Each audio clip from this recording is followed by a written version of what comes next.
Well, good evening, everyone, and Mr. and Mrs. America and all ships at sea. Once again, a new live, and I have a buddy here, Michael.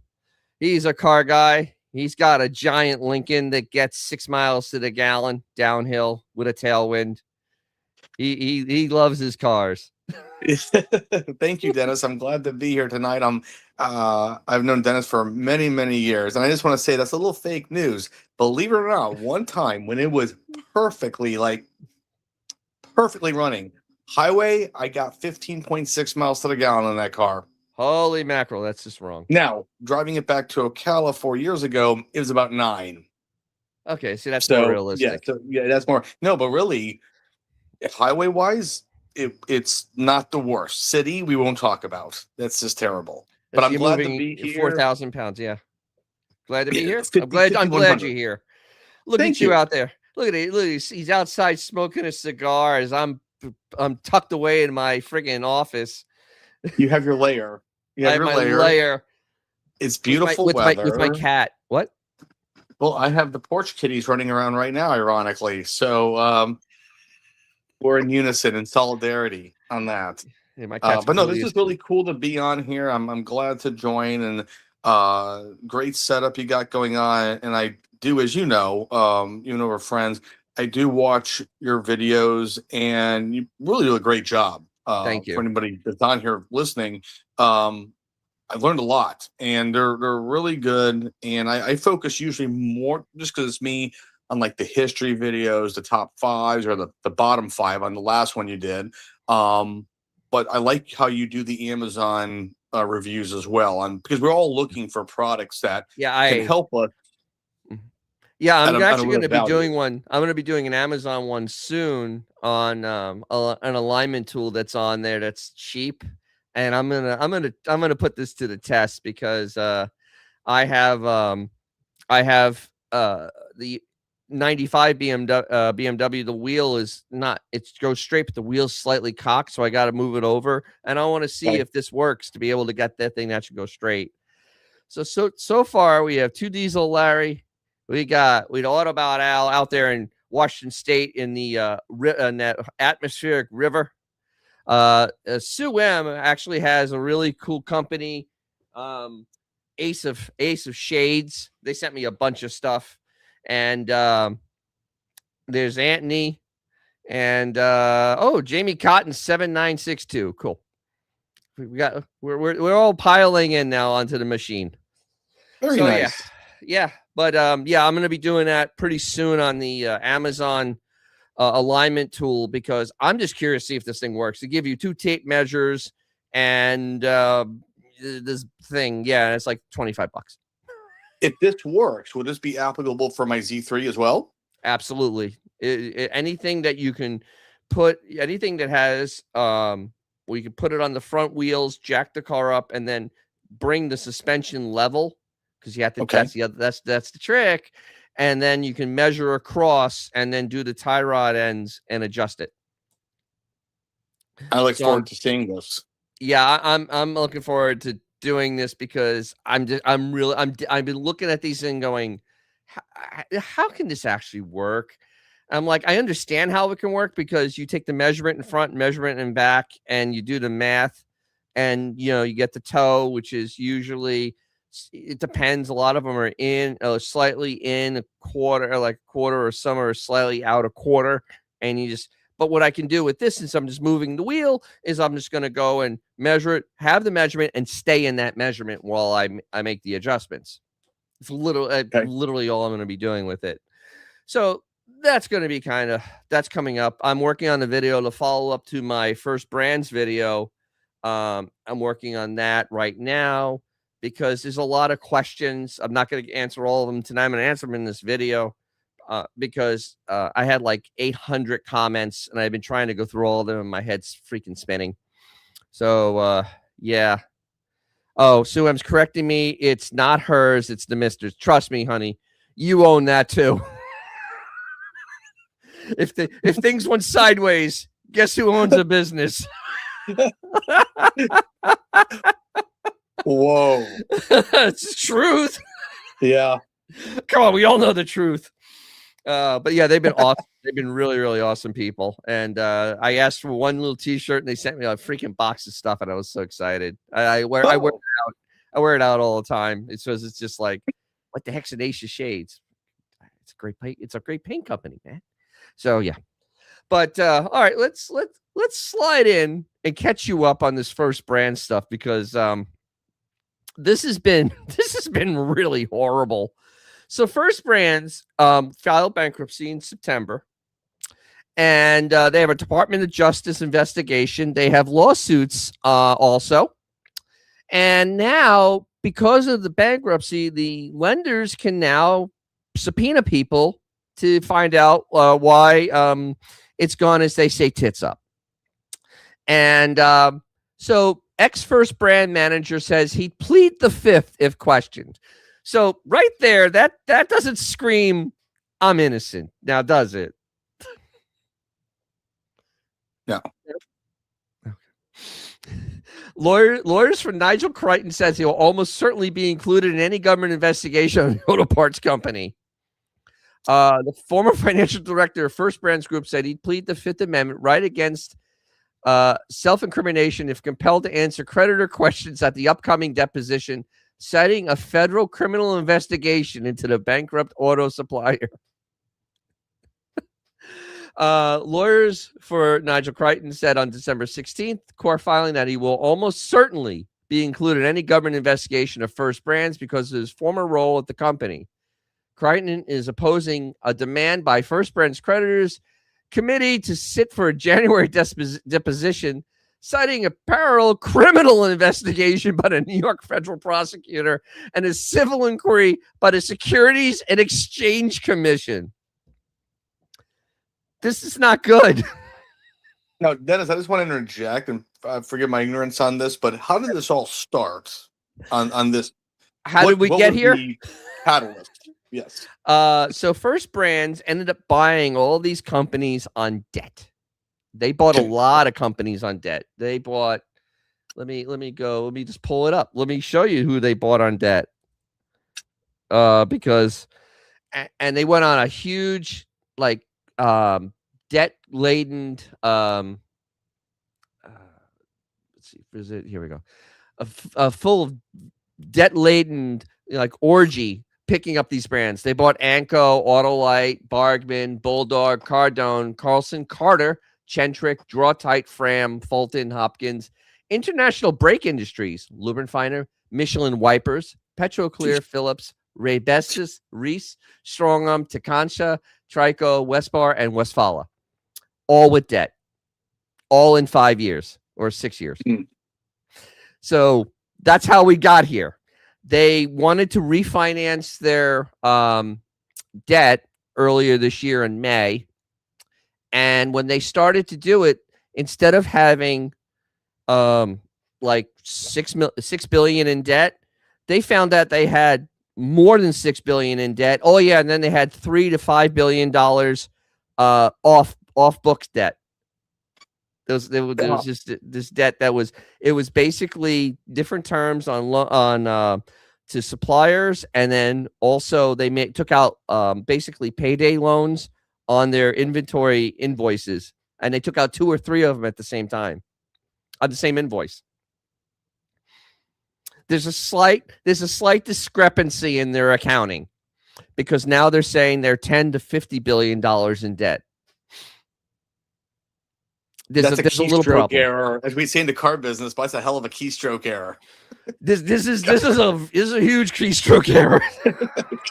This is Enron. We're in Enron territory with this. This is literally at the point of we don't know. We and the thing is, bankruptcies usually can go pretty quick if things are clean. This is a bankruptcy that could be years. I mean, honestly, because they're just doing the depositions in January. And from that, who knows? And plus, there's a DOJ and an SEC investigation. And we all know how good the DOJ is at doing things quick. Yeah. Yeah. So it's going to be a little hard to unload these companies while there's a friggin' criminal investigation going on. Oh yeah, and there's a civil lawsuit by people who private equity people who are giving money to this company and the banks. So there's a little bit of problems going on here. So basically, it's like the original the 1920s meets 2000 Enron, and it's just this is insane. I've not heard one thing about this. No, and that's why I did a video on it, because I read nothing on this, and I'm like, this is massive.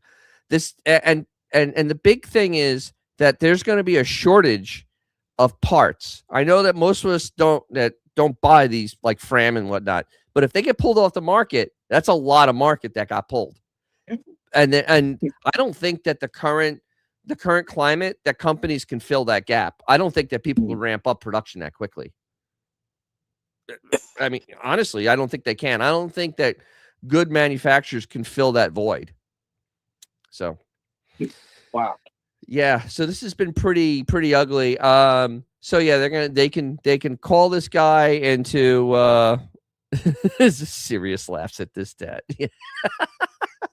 So Crichton has been named as defendant in the First Brand's civil lawsuit against James, but Crichton's lawyers said December 16th that his prior role at the company makes him all but certain that it'll be only a matter of time before he's identified as a defendant.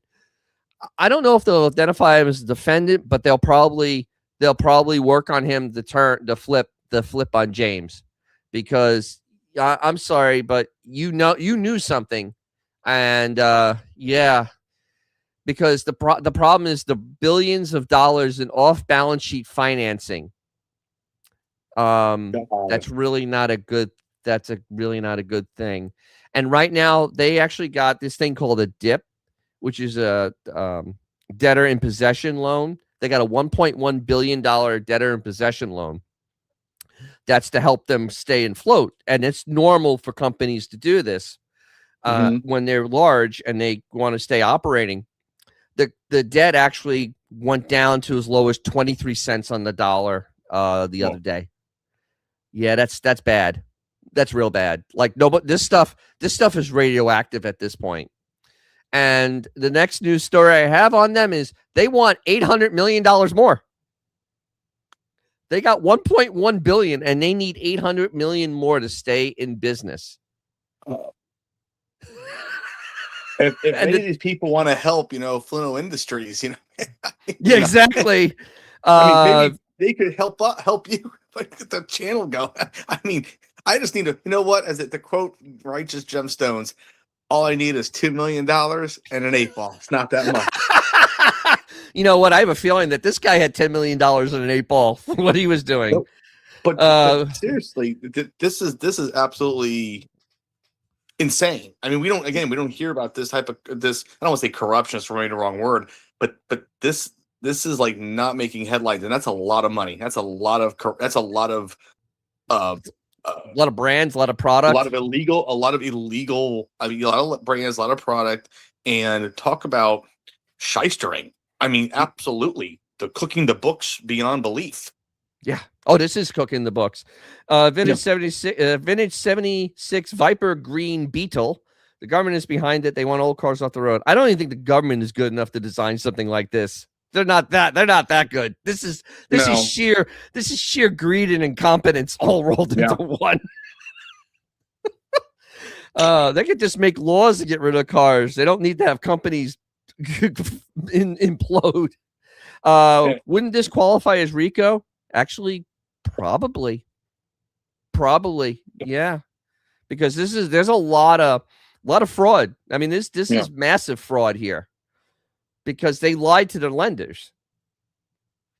Yeah. Yeah. So yeah, right. I mean, so they're asking for all this money. They already got 1.1 billion. That right now, that 1.1 billion was down to 23 cents on the dollar yesterday. So basically, like depreciation is what's happening when that's what you're saying on that. No, Like it's like a bond. When the interest rate goes up on a bond, the value okay. goes down. So the risk Oh, has okay. gone up. The value of this loan keeps on it's down to it's worth $230 million. Oh, It started out 1.1 billion. How do you turn 1.1 billion into millions? You help this company. Oh, what is this? We have a car question. Hold on. To Diesel Larry. Last Thursday, the F-250's alternator decided to fry itself. Then Sunday, when I was plowing with a dually, the brake line from the master cylinder to the HCU exploded. Oh, dear God. I don't want you driving any of my cars, Larry. Good Lord. Jesus. Thank God for dual brakes. Because if you were in a pre-66, pre-67 car, you would have just kept on going. You wouldn't be stopping. Jesus. So yeah. So also First Brands wants $250 million that's being held by First Brands customers or sitting in segregated part of the bankruptcy process. And they're also trying to find a new working capital facility, potentially in January. Yeah, this is going to turn into Enron. This is really going to turn into Enron. This is scary, and no one is talking about this. This is the scary part. Because look where I'm reading this. And on a flip side to this, Dennis, is that in some ways, we talked about this before during the sound test. In some ways, it's actually money part and fraud aside. It's actually very sad because at one time, like I told you, my Lincoln has Trico aluminum rifles. I mean, wiper blades on it, not the blades, but the actual mechanism. Right. These were proud companies. Maybe they weren't the best, quite frank. We talked about it, but these are heritage company, heritage names, and to be flushed down the toilet like this because of greed and incompetence, it's a sad, just business. No, there actually is history with this, and why do people do this? It's stupid.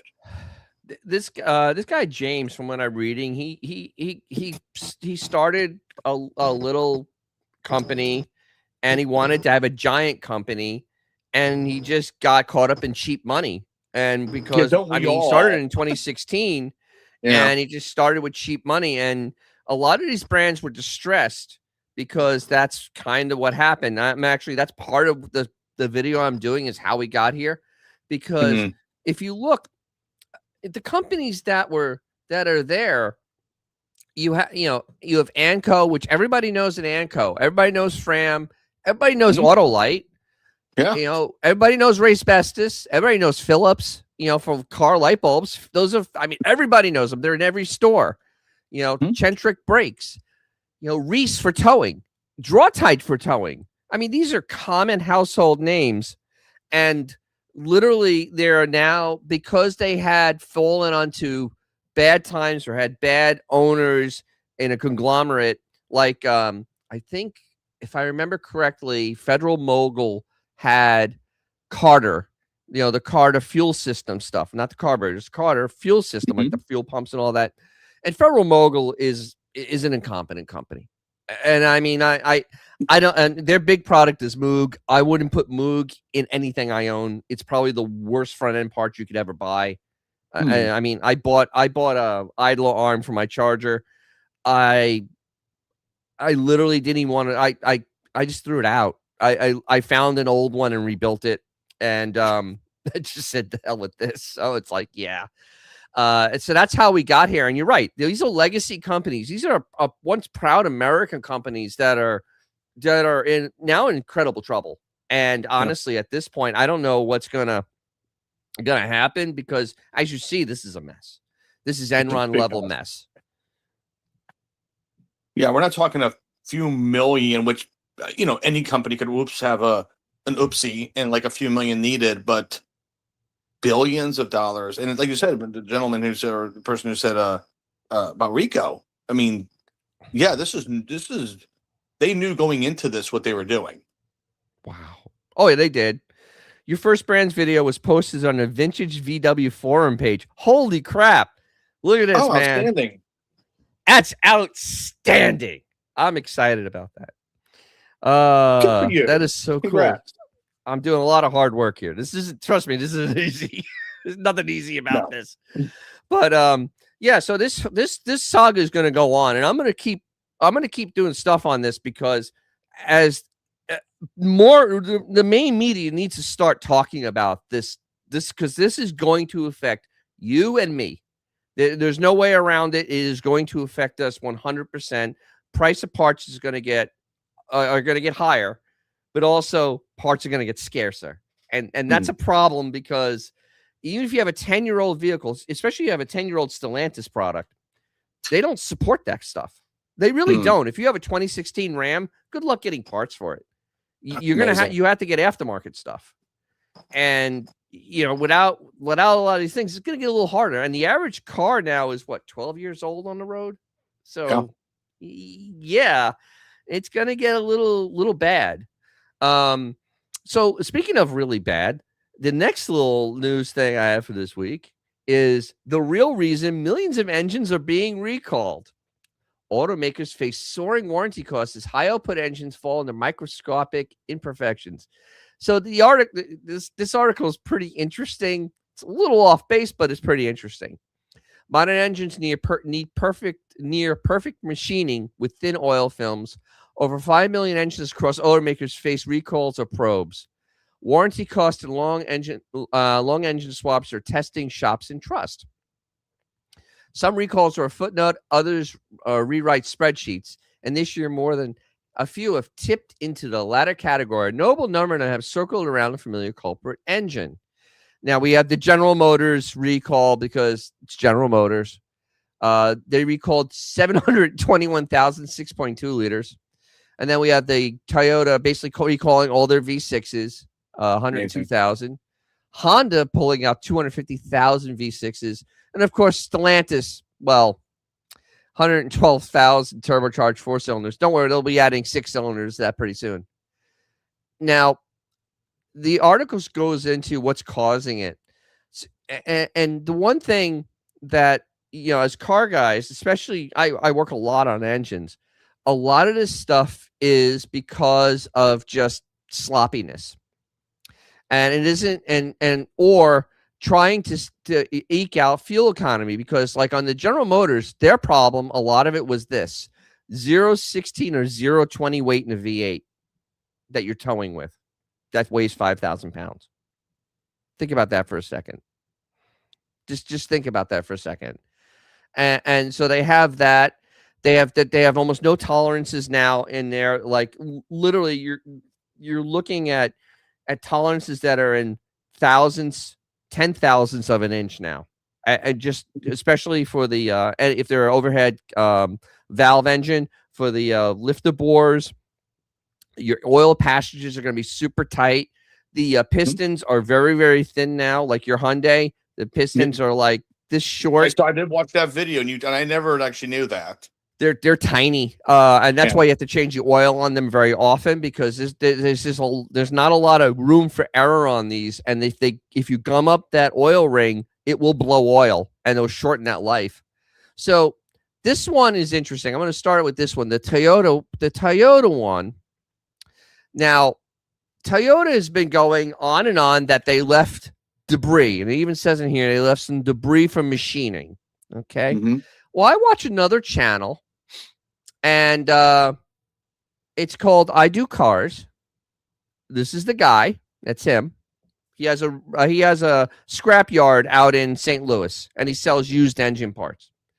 So this is he actually got a hold of one of these Toyota V6 engines. Okay. So he started going into it. That's the main journal right there. Okay. You could see that it's torn, right? We go a little deeper. These are the bearings. Those are the main journal bearings. There's no Babbitt left on these things. The funny thing is, and this is the actual Insider Journal. Now, here's the funny thing, and this is why they're lying, and he came to the same conclusion. There's no junk in this engine. The line honing on this engine was done wrong. The engine actually had too much space for the front bearings, and the bearings spun. Because this engine had 30,000 miles on it. A 30,000 mile engine should not spin bearings. No, I don't care what it is. It should not spin bearings unless the tolerances are incorrectly done when you line hone the block with the crank. And because they did that, they ended up making the bearings spin, and it's only the first two bearings, not all 5, only the first two annihilated themselves. And I mean, they didn't just, as you see here, they didn't just get damaged. I mean, they annihilated, and this engine wasn't run long after it did this. There's no metal in the top of the engine. None. No metal. There's no metal anywhere else in the oiling system. In fact, the oil pump was clean with this much carnage. I mean, honestly, that's just sloppiness. But the thing is, they're trying to make it so they can get a little more fuel economy, and they make these stupid standards. That's what this comes down to, because they replaced a perfectly great engine, the 5.7, which was indestructible. Yes, it got 12 miles to the gallon, but my God, you could drive it 300,000 miles towing stuff because it would never break. And a 3.4 V6 they replaced as well, Toyota, right? Yes. Yeah, the classic, been around forever, almost bulletproof. Yeah. So they came out with this and they tried to copy Ford on their 3.5, and they just didn't do a very good job. And for Toyota, this is actually shocking for Toyota to make this type of mistake. Exactly. Shocking, actually. Yeah, I mean, I'm actually flabbergasted. And when I watched this video, as soon as I saw him pull the bearings out, I'm like, and with no metal, I'm like, oh, that was done wrong, because you usually see a rebuilder on an old car make this mistake. Not somebody new, not a new engine, but usually, yeah. So there's that. So that was something, and that when I saw this article, I immediately I'm like, yeah, no, I'm gonna have to go and say you're not correct about why that's did. And also, Honda recall related to engine bearings and connecting rods, which means that's also machining. That's not stuff being left in. That's just, they tried to get as thin as they can to make fuel economy, and it didn't work. And then Stellantis, I could believe this though, because they could have sand still left in the engines. I could believe Stellantis doing that, because they build garbage. I don't understand why I didn't become a ambassador. I actually applied to become a ambassador. I didn't get it. I don't understand that. I'm very honest about the brand. Oh, I'm sure I know why you didn't get it. You were straight up and honest. They looked at my channel, and knowing you now for 32 years, I could have vouched. Like you put me down as a reference, and it's like, well, I'm gonna speak positively of my friend, and I'm gonna laud him, but it's not gonna be fun. It's gonna be straight up, and I'm gonna say, believe me, he's an expert at XYZ, almost to a fault, and you're gonna now forget he ever applied. Like, this guy just goes away. No, I wish you would have gotten it. That would have been outstanding. Yeah. So, it's these two diesel Larry. I mean, this truck, it only has 105,000 miles on it, and he cooked the alternator. Damn. Especially Ford alternators. They're tougher.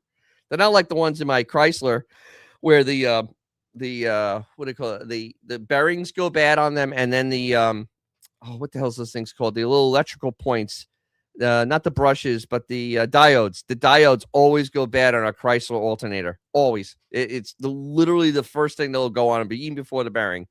So they'll just spin and they'll put out 12 volts. That's all they'll do, is just put out 12 volts. They won't do anything else. So yeah, honestly, with a Ford, just go get a brand new alternator. They're not that expensive. I honestly don't. They make so many of them. They're not that expensive. I can't imagine that a Ford alternator is going to be like $600. I mean, they're pretty common.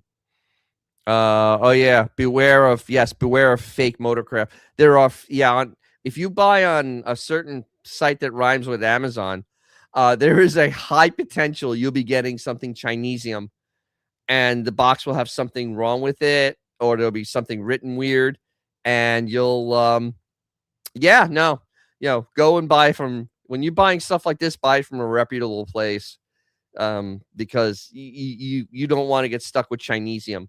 Like, you can go to Napa. They'll have it. Napa will have that, or O'Reilly, and usually you can get discounts and stuff. They'll have like the part. So I mean, especially Motorcraft, that's everywhere. Oh yeah, Rickson USA. Bad diodes take me back. Driving with your headlights dim. You knew what was wrong. Oh, absolutely. That is a Chrysler. That is a Chrysler tell. 1000%.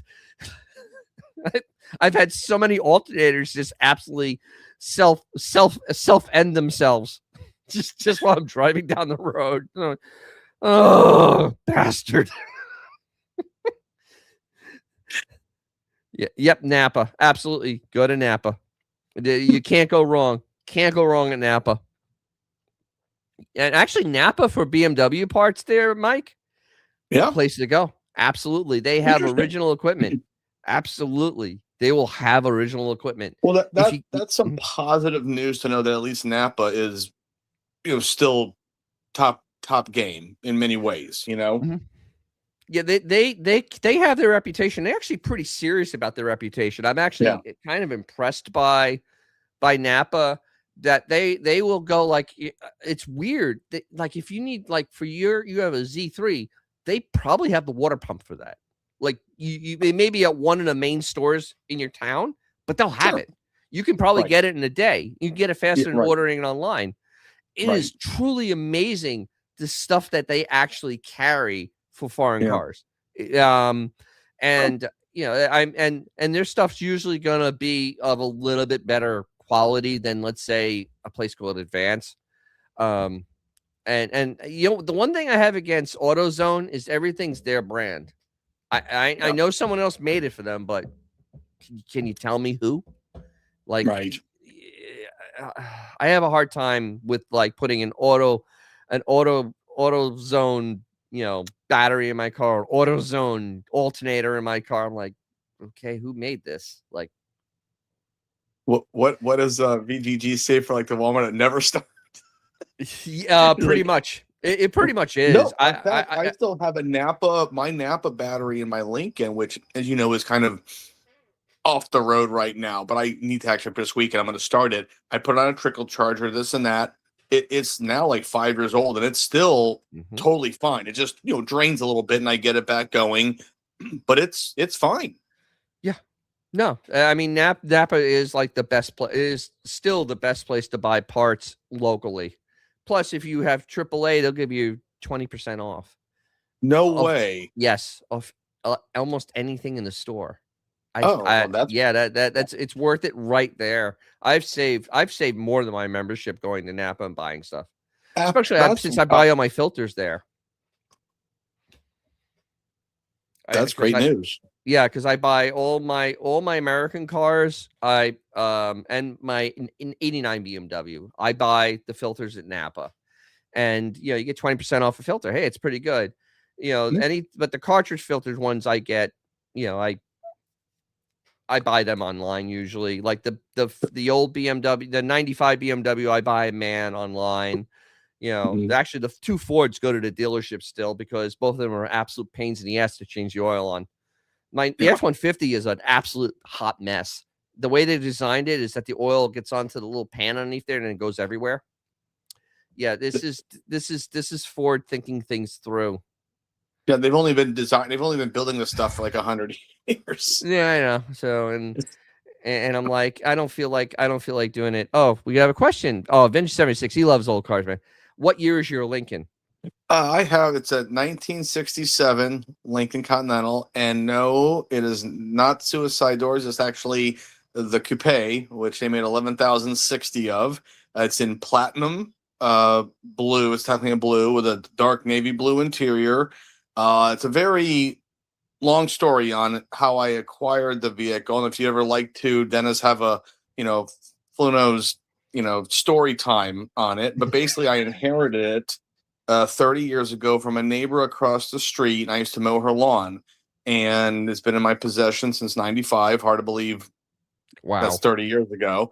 And it's been up and down and this and that. But actually, it was my everyday driver from 99 to '05 until the drive shaft fell out. That's true. I was going to a gig. I'm a Jesus. drummer, but I actually put 70,000 miles on that car as my everyday driver back in the mid 2000s. And it's been laid up. It still starts fine, this and that. Dennis and I were talking earlier. I need to do a new brake booster on it, which requires my arm being broken in 4 spots to remove, and then getting it back in. The other arm will be broken to get it back in. So that's not pleasant at all. No. So, but yep, that's and then next time I can share some pictures on it. Yep. But that is it. That is Yeah, this is a that is the car. representation of what this car it's enormous. This car is freaking enormous. But here's what's funny: it's 18.4 feet long, right? It is actually shorter. It is actually shorter than most pickup trucks today. It True. only weighs 5,100 pounds. Only. Well, I mean, think about silly appliances that are out Oh, there. appliances Okay, that way. Yes, they do, and they're right. smaller. And there's so many things, and it's only like, because long, leaner, lower was the thing back then. It's only, I think, I could be wrong on this, but it's only like 58 inches off the ground. It's a very low car, and It does seem it that way. drives Yes. beautifully. And that's what makes it look even longer. But it is a truly great car to drive. It really is a quiet car. And I tell people, this is a quick sidebar. I have a friend of mine right now. He's looking to buy a vintage vehicle, and I said, "Look, I love '40s cars. I love this. I love that. Modern traffic requires a quasi-modern classic." And I said, and this is just my opinion, but mid '60s, you're getting at least a lot of modern features. So he's looking into a '65 T-Bird, which has got disc brakes and tons of other great stuff on it, and he's well off. So his budget is well above mine, and so he can almost buy a new old car. So that's a long story short on mine, and I can elaborate later on everything I've done to it, etc. But it's a lot of history in that car, and that's why, as much as I think about selling it, it has a lot more family. It's got a lot of history to it, as far as the individual who I got it from when she had passed in '95, and Wow. yeah, so that's it. Yeah, it's kind of an interesting story. And a long time ago, I told some people from the LCOC, which is Lincoln Continental Owners Club. I had told them the story. They never wrote it up in the article. This is back like 20 years ago. I wish they would have, because it is kind of a cool story. And here's what's even funnier. Back then, they would put, the date of manufacture, Right. Monday or Friday cars. It actually came off the line on June 30th, 1967. Ironically, my birthday is June 30th of another year, 75. So how weird is that? That is pretty weird. That's Yeah, extremely weird. yeah. And to answer this question, my car would wipe the floor with this thing in a straight up drag race. Yeah, it wouldn't. Well, This yes, car's but so heavy. what, It has on a highway. It could easily keep up on the highway because it has so much torque. I mean, this has what does it have in it? okay, so it's 340 horsepower and 435 foot-pounds of torque, or Jesus. 465. And literally, the final rear end is 281. So on the highway, this thing's a beast. So basically, and that's the beautiful thing is, again, back to my friend, I'm like, when you're driving on a highway, people think, oh, this stupid, slug of a car. No. You put the pedal down and it just goes. You in this car, it cruises like a 70, 75, better than it does like a 50. I mean, it can sometimes feel like a bucket of water, but it's not meant for racing, Dennis. But I will say this: the chat always likes to bring stuff up. No, this is a cruiser, man. You literally pack your stuff and go on a road trip with this car. When it was brand new, this car was actually like a 66 model, because mine's a 66 was the first year for the restyle.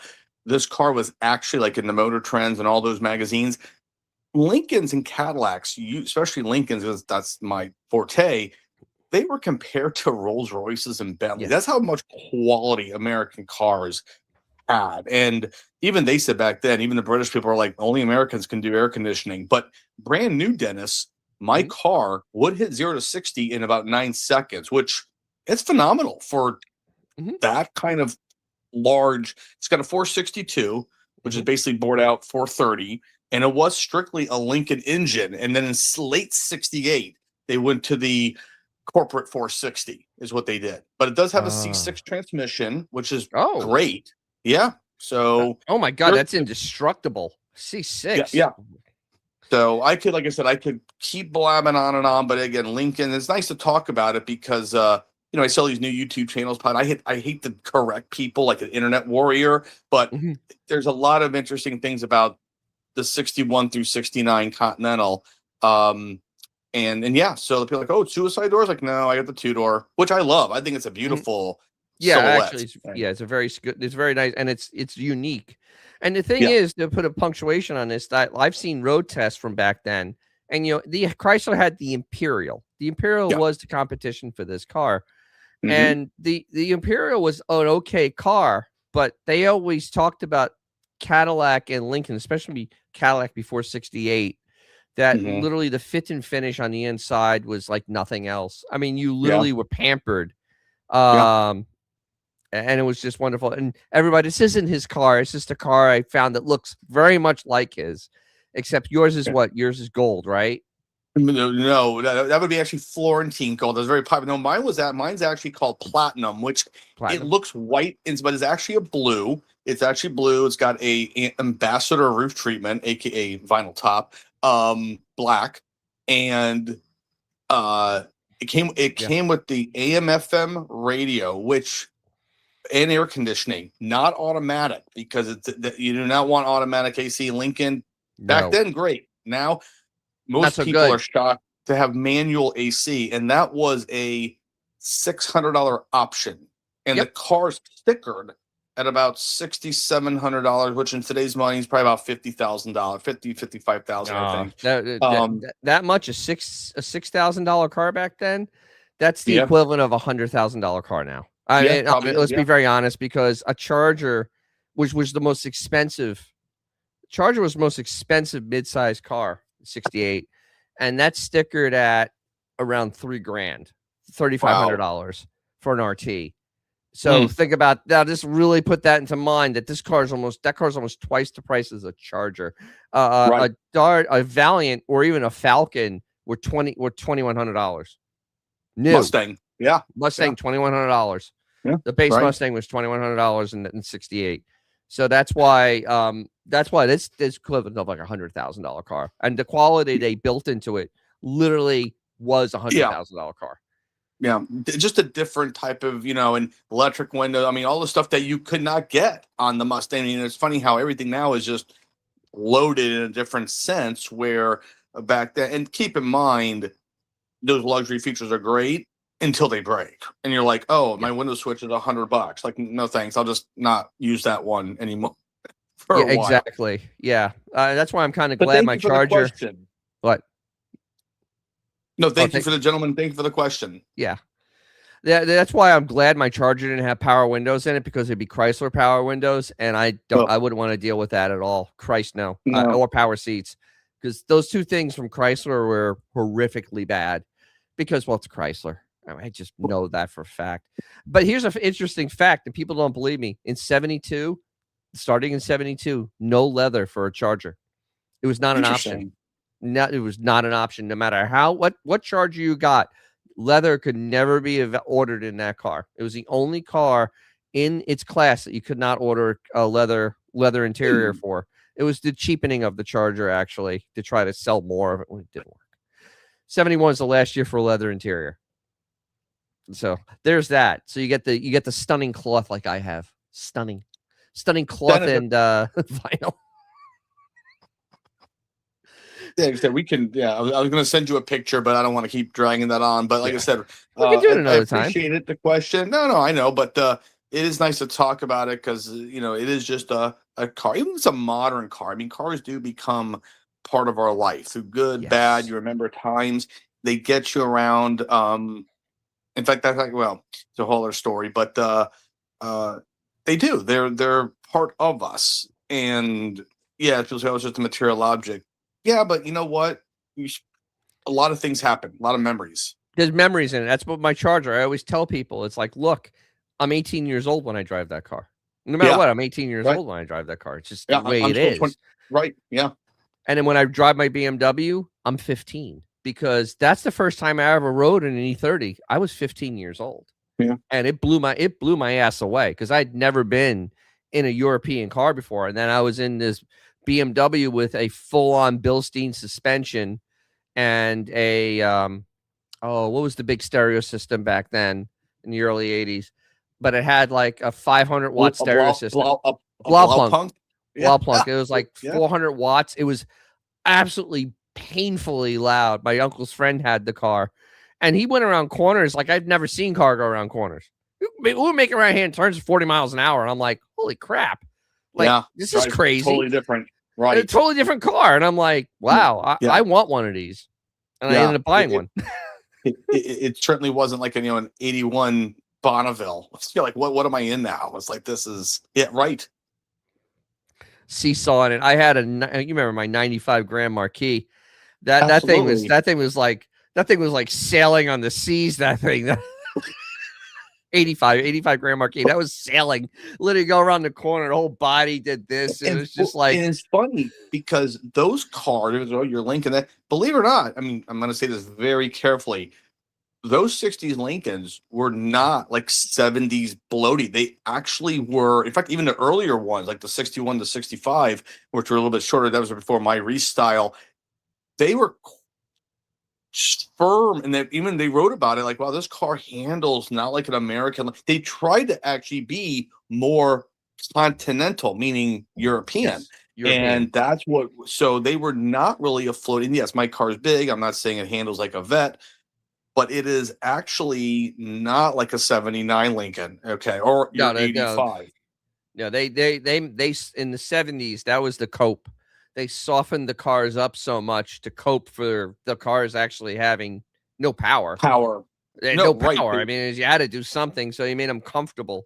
We actually owned my grandfather owned, I love this, a 79 Versailles.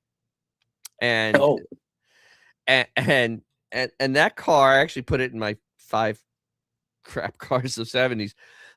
That car actually, it literally floated. I mean, it was built on a Fairmont, but it floated down the road like it wasn't confidence instilling. It was comfortable, but dear God, don't go around the corner fast in that car. It's a bucket of water. It's like, but it was cozy. I love on your video, Dennis, how, and I was waiting to comment, and then that I don't really comment much, but great how you pointed out 4-wheel disc brakes, because that is extremely in the hot rodding community. The Versailles chassis layout, everything, it at least used to be sought after because of, especially for retro, what do they call them? Resto mods, or, more modern, but to have a more modern running gear, those were very sought after. Kind of like a Zephyr transmission with the 4-speed back in the 30s and 40s. Yes. Yeah, I mean, the rear, because it had the rear disc setup, especially if you had a Mustang. Yeah. Now you can put the rear disc setup on your Mustang. That was like a big thing. And then what replaced that was actually the Explorers. The Explorer rear is the same as the Fox body. Amazing. And you can take, or was it the post Fox body? Actually, no, it was the late Fox bodies. And those Explorer disc people converted, and they would pull them on junkyards, and they would just take the disc setup. And because those Mustangs still had rear drums. It wasn't until they went to the what the hell is that, the style in '94 that got rear disc brakes. That was the first Mustang. That was still technically a Fox body, if I'm correct. They just made it look modern, right? They did some changes to the chassis, so it ended up being called something else, because it's Ford with their semantics. I mean, because the LSC was on the Fox body, the Thunderbird was a Fox body, but it really wasn't, because it was stretched. So everybody talking about their radios with detachable faces. I remember that. Absolutely. Actually, what's funny? I was just gonna say it for a joke but you had the Blaupunkt, but we all love the BMW Professional. Yeah. What is it called? No, business. The BMW business radio. with the business, which is great because even when I was selling them, like in I don't know 10 years ago, somehow they still had the same orange diodes from like 90 in a 7 series from like '09, and you're like, "What if it ain't broke, which it will, don't fix it." Yeah, I've never had a BMW with the actual real BMW, except I had a 2002 and a 2005, and they were very very underwhelming. They were whelming, actually, I would say. I mean, I even had premium sound in my second one, the 330. I had premium sound in it, and I'm like, this is premium. Yeah. It was like, oh, God, it was like but it still had that same orange hue, and I'm like, yeah. That car was My Z3 styling. came with that, and the volume wouldn't work, so of course I put a more modern style in there. Believe it or not, I sold that for $200 because I knew someone out there would probably make it authentic. And I put in the description volume this and this and this, and that sold like in a week. It was not there a long time, but yeah, I put a modern, enjoyable premium. I've done that on both my older BMWs. My 89, it's probably time to upgrade it because I actually have a Bluetooth radio in there, which was still light years better than the original. And then in the 95, I put one that has a big screen on it for the as we call my Intrepid assistant, my daughter. So she can have Android Auto and a nice big screen, so she can actually see without getting confused and have everything right there. So that works very nice because the radio that was in that car was from 2002, and we drove cross country with it, and it was so good we actually took a Bluetooth speaker and listened to my phone. That's how good that radio was. Oh, okay. Oh, I was gonna say, well, okay, yeah, that makes sense. It was absolutely terrible. You couldn't see the dial. It sounded like absolute ass. Actually, I found out the two rear speakers were blown in the car.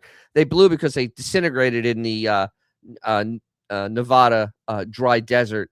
So I just replaced those. And actually, it's so amazing how cheap speakers are. I bought like JVC speakers, like high output JVC speakers for $40.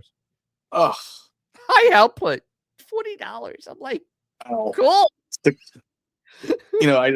I think about my old Chevy. Like everyone knew that back in the day, and I upgraded because it had a '70s, AM radio. But what did we all get back then? Ooh, the Audio Vox. Audio Vox, baby. Dude, when you're in high school, that's what you had an Audio Vox.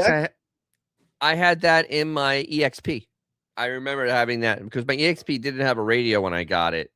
And I'm like, this is going to drive me insane because there's no sound. And it was just the sound of front wheel drive car going. And it was going to drive the car back to Florida. And the last thing I wanted to do is drive 2 days with no sound at all. And I'm like, yeah, no. So I went out and I found the Audio Vox.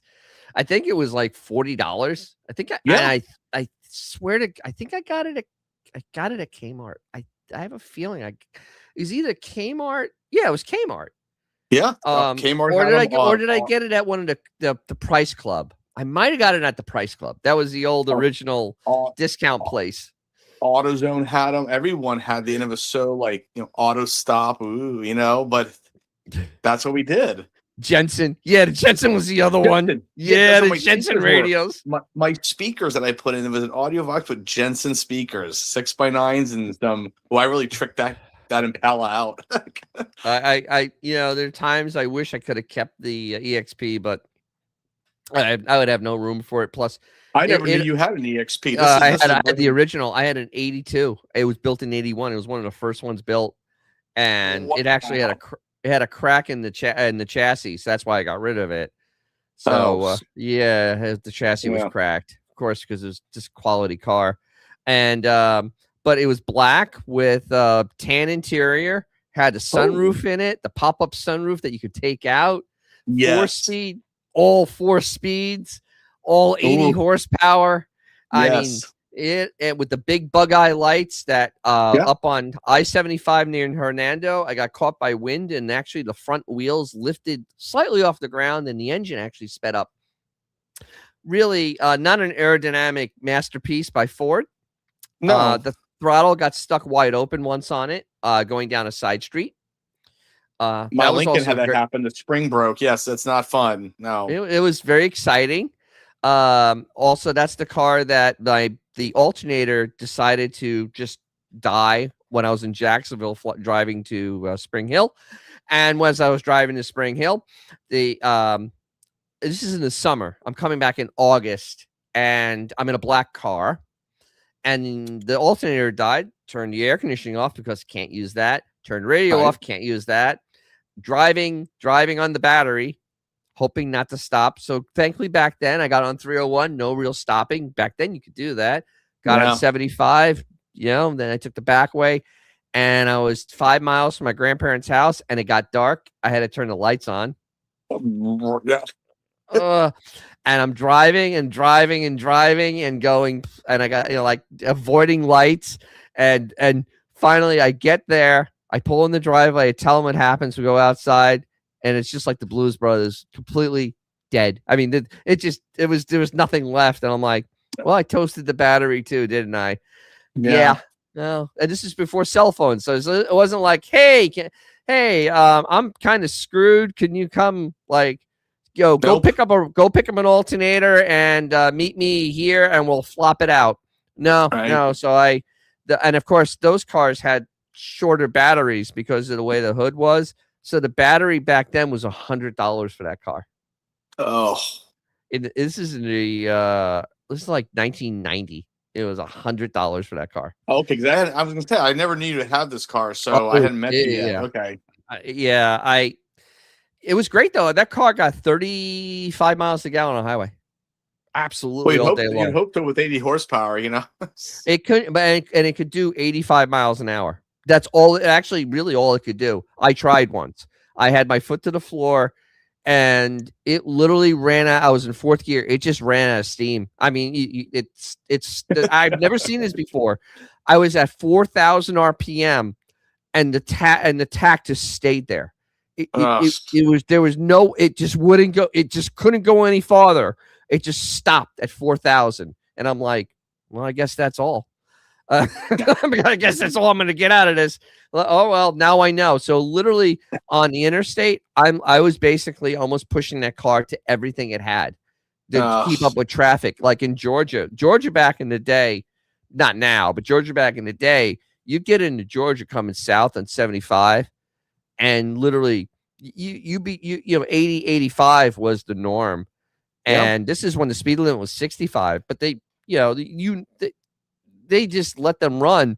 And I would literally be, that car would just be like, that was it. I mean, that was all I could get. I'm like, okay. And I still had to stay in the right lane with that car. Go ahead. You were giving the Iron Duke a run for its money. Yeah, actually, yeah. But this was at least the 1.9 liter Ford, which actually, for not having any power, is an indestructible engine. I mean, the engine itself is indestructible, but for power, no. I mean, they did make a turbo version of it a little later, but that got you like 120 horsepower. Right. Yeah, probably the same one used in the SVO Mustang and the Turbo Coupe for. Oh no. That one is actually the same as what my wife has in her Bronco. That's the 2.3 liter that was in the Pinto. It's still around. Interesting. That motor is still around. That was the greatest 4-cylinder ever developed. Literally, I will fight you on this. That is the greatest 4-cylinder ever made. That motor is now being used for almost 60 years. Amazing. It literally, in the turbo coupes, I've never heard a turbo coupe blowing up. I mean, seriously, and never heard of one of those blowing up. You could beat the hell out of those things. It would not blow that engine up. The SVO Mustang, same thing. They were just too expensive. That's why they didn't sell. Right. But in the Rangers, they had that 2.3. They actually gave it a two spark plugs per cylinder. Bulletproof. Absolutely bulletproof. And then the Bronco, absolutely unbelievably bulletproof. That engine just pulls. I mean, it is absolutely with the low gear, with the turbos, it has so much it just literally you can just pull. It's just great. Yes, the great days of great engine development. Oh, let's talk about something that's not good. Let's start with Nobody wants these 2024 models, and dealers are drowning in inventory. Anybody want to guess? Oh, I gave it away. What the worst freaking vehicle is? Oh, look, it's a Hornet. I've seen 12. I've only seen 3, and I text you whenever I see one. I've seen 12, and I drove across the country. 2.6 new car listings. So there's a lot of cars that are up, a lot of iron out there to be sold. So here is 82% of the 2024 inventory is still on the dealer's lot for the Dodge Hornet FEV. So this is the hybrid, the FEV. So they have sold, let me do my math real quick here. They had they've sold 17.9% of them. Congratulations. No wonder they stopped making it. So here it is, and there's its Alfa Romeo sibling, which also is a absolute piece of trash. The Alfa Romeo is garbage. So there's a Tonale, and of course here, guess what? Stellantis has another one, the Jeep Grand Cherokee. 71% of them are still on the lot. The Alfa Romeo, man, Stellantis is just absolutely ranking it up here. The Tonale hybrid, which is the same thing basically as this thing, they can't sell them at 51,000. The Chevy Malibu got taken out of production because General Motors is stupid. That's why there's 31% of them still on the lot. Look at the price though. Why isn't anybody going running and getting one of these for 26 grand? You got a car. Yeah. The regular Hornet. Which one is that? The Malibu, the last car they had besides a Cadillac. It actually wasn't a horrible. I mean, for 26, no, it's not a bad car for the money. It's not a bad car. Huh? The Dodge Hornet, the regular Hornet, the Grand Wagoneer, because it's way overpriced at $92,000, and it has that incredibly scary Huracan 6 in it, which I don't trust. No. The Genesis GV60, it's ugly. The Charger appliance, and the reason they only have 21% of the inventory is because they didn't make that many of them, and they still can't sell them. These are 2024s. 2026s have come out. The Nissan Z, because the dealers screwed up and tried to get too much money out of people. The Jeep Wrangler plug-in, because nobody wants a Jeep Wrangler plug-in. Plus, you know this thing's had 4 recalls on it, and they still can't fix it. Did you know that? 4 recalls. No. They stopped moving. They literally just stopped moving. The Hyundai Tucson plug-in hybrid for only 14%. Jeep Grand Wagoneer, 13%. Chevy Silverado EV. Once again, didn't make a lot of them, so that's why there's only 12% left. The Cadillac XT4, I don't think I've ever seen one. The Alfa Romeo Giulia, these are the ones that did not break down. And also the Alfa Romeo Stivalo, and the Maserati Grecale, and a Jeep Wagoneer. Oh, finally, a Ford Escape plug-in hybrid. The Lincoln Corsair, because no one wants this. The GMC Hummer EV, they didn't make a lot of them, and still 5% are on the lot. Land Rover, because of Mercedes-Benz CLE Coupe. Land Rover, because it's Land Rover. I mean, if you want to be friendly with a dealer, own a Land Rover. You're going to see them a lot. You'll get a Christmas card. They'll be really nice to you because you'll literally be living there. Yeah. Yes, vintage 76 Viper Green Beetle. A lot of EVs are on the list because you know why? Because they're not for everyone. They're not for anyone. What about Al's leaving us? Hey, stay safe out there. You make sure your rowboat is near the house, and have your life preserver when you go to sleep. Cool. He has out in the Pacific Northwest. They having that little the Pineapple Express coming over there and dumping feet of rain. Yeah, not the best. Not the best, and it's above snow temperature, so there is there's a lot of water, so it's not good. So I wonder what was going on up there. Yeah, it's just normal. It's one of these years we have these weird patterns. So Well, speaking of EVs, hey, that's a great little segue, I guess, to this. So Ford takes a $19.5 billion charge in hybrid pivot, cancels F-150 Lightning EV, launches new battery storage business. There's so much to digest just in this headline. There really is. So first off, if you wonder why your cars are so expensive, it's because of stuff like this. Ford lost $1 billion a quarter on top of this $19 billion charge.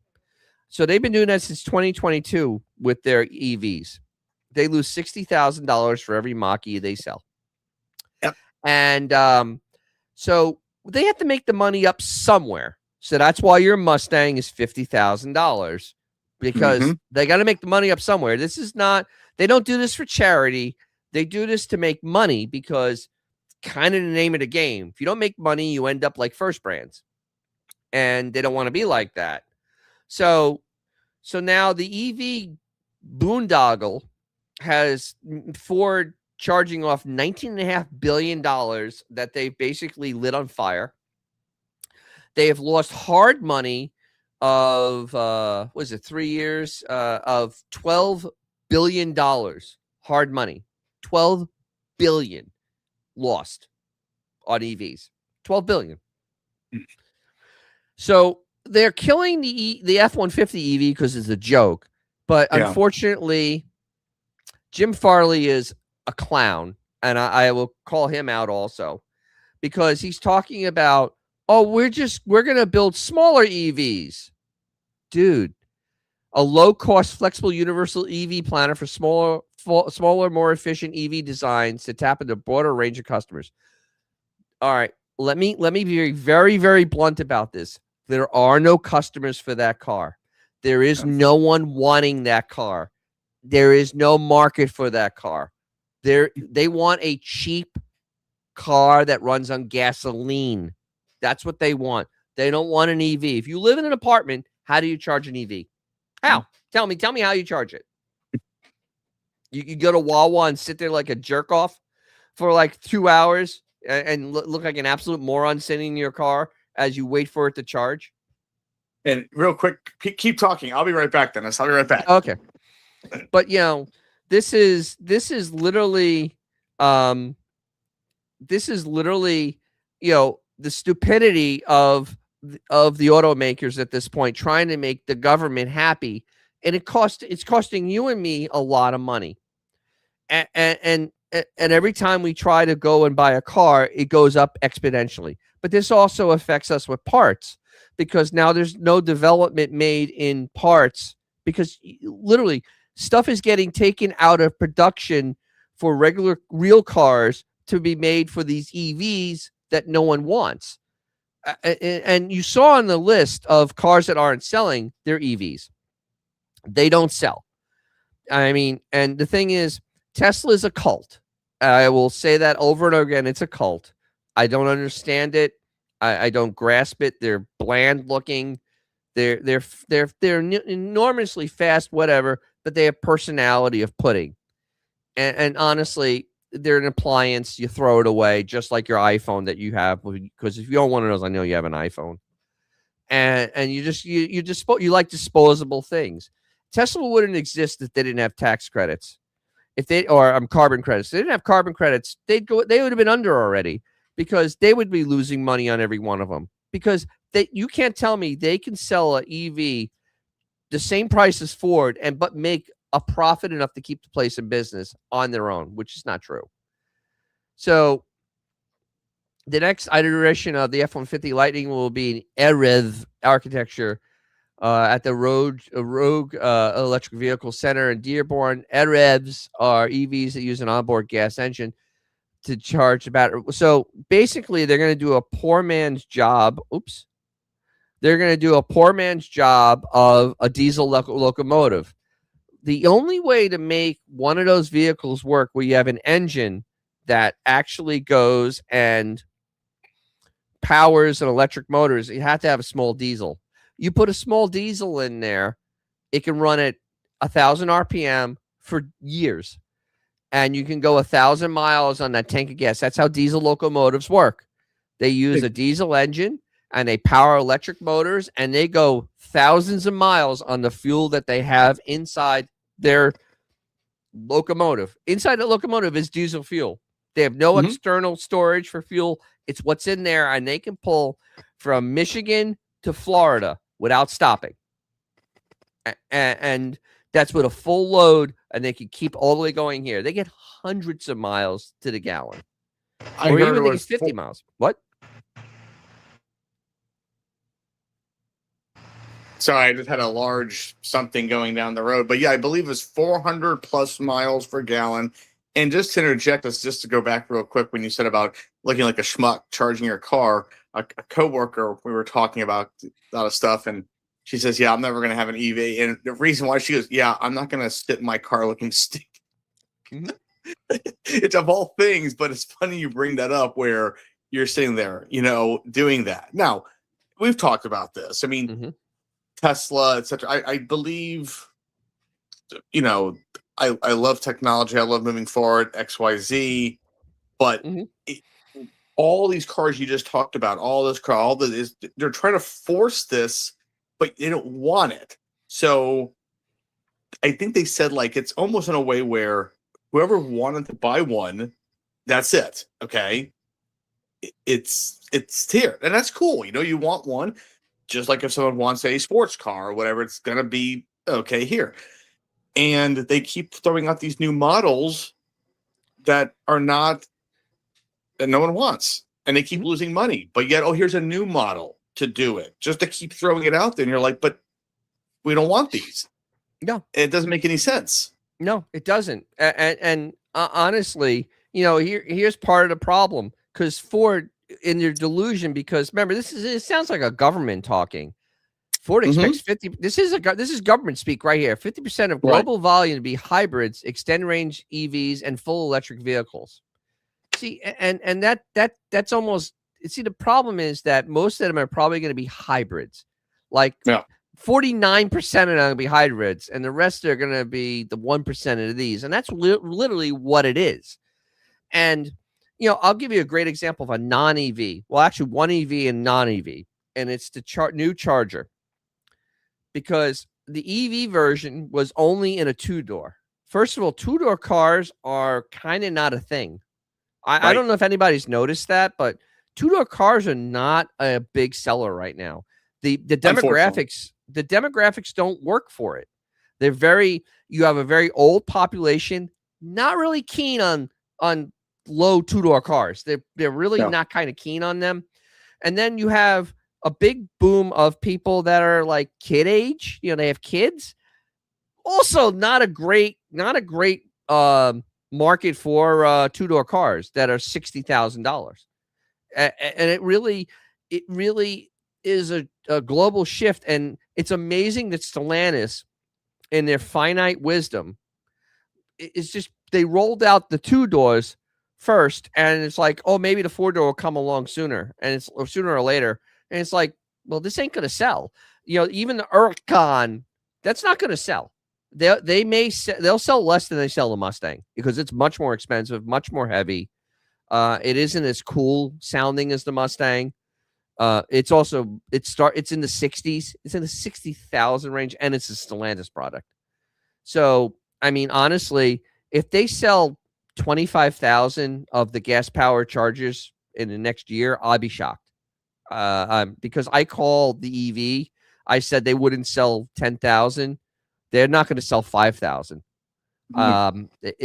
There's no demand for the electric appliance, and the Charger showed it. There is no demand. It does not exist, because the body on the car is beautiful. The drivetrain's pure garbage. I was just going to say, the car looks fantastic. I like the way it looks. Fantastic. Fantastic's the best. It's the best, the greatest. Everyone says so. But the thing is, that has terrible drivetrains. The Huracan 6. Here's the problem: why it's not going to sell. The Huracan 6 in that is 600 horsepower. Raise your hand if you can afford the insurance on a 600 horsepower two-door car. I can't. I sure as hell can't. I mean, Florida is pretty bad on insurance, but anywhere you're going, once you start getting 600 horsepower, you're gonna pay a massive premium, especially on a two-door, because now you have a race car. According to the insurance company, you have a race car or sports car, and they're gonna absolutely pin you to the wall. I would imagine. Actually, now that they're out, I'll probably go to my online to the insurance thing and see what it'll cost me. I can imagine that where I pay $1,000 a year for my F-150, somewhere in that range. I imagine that this Charger would probably cost me $5,000 to $6,000 easily, and I'm in my 50s with a clean record. And here's the shame about it. Like, I love coupes. Okay, I love two doors. I technically have two of my three cars, and it's interesting bringing back the Lincoln real quick. Is that no one back in the day? It was like a big discussion. Like, wow, Lincoln took 6 years to bring a coupe because the Coupe de Ville. Obviously, they were so much in vogue back then. They were losing market share by not starting originally with having the convertible, the coupe, and the sedan. But they wanted to streamline it, this and that, quality control, that all good stuff. But they realized, oh man, that Coupe de Ville is taking away buyer. Times change. I love a look of a two-door, right? But it's not in vogue anymore. It's just not in vogue. So business-wise, absolutely stupid idea. Absolutely stupid. Yeah, because the four-door Charger with the only 500 horsepower engine in it, which once again, who's going to afford that? Doesn't come out till maybe next summer, which is like, why bother? I mean, this is Dodge, and I can't wait for next week for the airing of the grievances because Jesus, storing up. But Dodge at this point is in a lot of trouble. I mean, they're in so much trouble they had to take Durango out of mothballs, throw a Hemi in it. They're even making a Hellcat version of it because they can't sell anything, and they have nothing to sell. The Hornet has been stopped. They have stopped production on the Hornet. So all they have is the Charger electric appliance and the aged Durango that is old enough to go to college. I mean, it's an old vehicle, and compared to and well, they redid a refresh, I think, in 2012. But the thing is, you go look at an Explorer, which is in the same class, that was just redesigned last year. Yeah. It has cutting edge engine in it. It has, all this cutting edge technology in it. It gets better fuel economy. It can tow almost as much. But the thing is, towing isn't really a big thing with that type of class car. It's about space on the inside and drivability.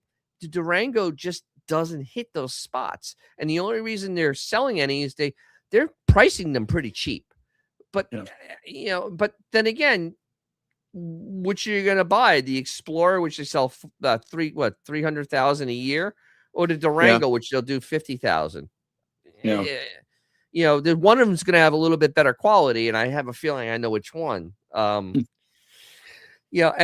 so this is why it's silly I keep on hearing these other channels that cover new Stellantis stuff, and they're like going around like the second coming of Christ with this SRT.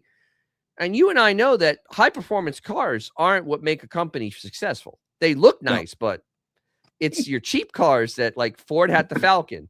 The Falcon kept them in the black. That's right. The Dodge Dart and the Plymouth Valiant, that kept them in the black. The Duster, when they introduced it, is the only reason Chrysler made a profit in 1970 was the Dodge Duster, the Plymouth Duster. The Plymouth Duster was the only reason they made a profit, because they sold so many Dusters in 1970 that they literally could stay afloat because their C bodies bombed. They did the fuselage and nobody liked it. So, this strategy that's being done by Stellantis at this point in North America is insane. I'm still waiting. Where's the Chrysler car? Where is it? We've been promised the Chrysler product since July, where Chrissy Fuel went to Mopar Nationals and said, we're coming out with some exciting stuff. That is now almost 6 months ago. I have yet to see a working product on the road. What's that? Prototype. a mule, yeah, a mule Yeah. or a prototype on the road for Chrysler. And I mean, I scour sites. Obviously, I'm pulling up these news stories. I mean, cars are my thing. I have yet to see a test mule for any Chrysler product coming to market. There is literally nothing down the pipeline for them at this point. And these guys ramble on and on about SRT, and they get and there's 3 channels, and they've now become where they're getting access because they were there at the tail of the dragon driving the new Charger. And it's like you kind of, at that moment, you really lost a lot of credibility with me, because once I know you're starting to get access, I know you're not going to start bashing the company. That's just the way it works. It's just like with movie companies, movie studios. You see the on like Rotten Tomatoes, they'll have a movie and the guy will bash it in the text. 3 out of 5. I mean, literally, this movie is a long, boring sod. And oh my God, the plot made no sense. 3 out of 5 stars. 3 out of 5. It's fresh. Okay. But that's what I'm getting right now with a lot of these YouTube channels that cover the new Chrysler stuff and Stellantis stuff. And literally, it's like, guys, don't try to blow smoke up my ass and say that SRT is going to save this company. It isn't. They need to have better product in Dodge, and they need to have something in Chrysler. And the Ram trucks, it's not really helping. They're still getting their ass beaten. Once Toyota figures out their engines, Toyota will beat Ram into the ground. I mean, seriously, the Hemi they put in there. Can you explain to me why they put the 5.7 Hemi with the little electric motor in that car, in that truck? Why? You have EPA basically rescinded all the rules. Why would you put the 5.7 in there? Why not the 6.4? Oh. Same size. Literally, they fit in the same hole. Why would you not go with the bigger engine? Right? Well, at the end of the day, it doesn't matter, right? I don't think they care. I mean, it sounds crazy, but it's like they're withering on the vine, because the market, and yeah, SRT, but again, it's all about there's the Halo car, okay, and Halo cars have never meant to. Yes, he should be. That would be CEO of Chrysler. Hey, well, you're Italian. The Halo. Good. You're right. The Halo cars were never meant to be big sellers. They're your engineering top. Mm-hmm. They're like look at that's like GT40. That was the ultimate Halo car. Right. Ford didn't care if they made money. I remember back even in the early 90s when it was still the C4, right? Been kind of updated. But I never forgot I had a brochure because my dad was looking at a new car. And the very last page it had the Corvette, and it said, it says something like, and I'm paraphrasing, but it was something of like this and this and this for a select few. It wasn't being arrogant. It was the Corvette's not for everybody. It's a 2-seater, this and that. It's an American icon, great. And I think at the time it was going into like it was 93. So it was going into the 40th, anniversary, all that stuff. But it was basically flat out saying, yeah, it's not for everybody, but here's this little segment over here. What really they were pushing was, sadly, Cavalier, Lumina, whatever. That's what the Chevy buying public was, okay? Right. And it still is.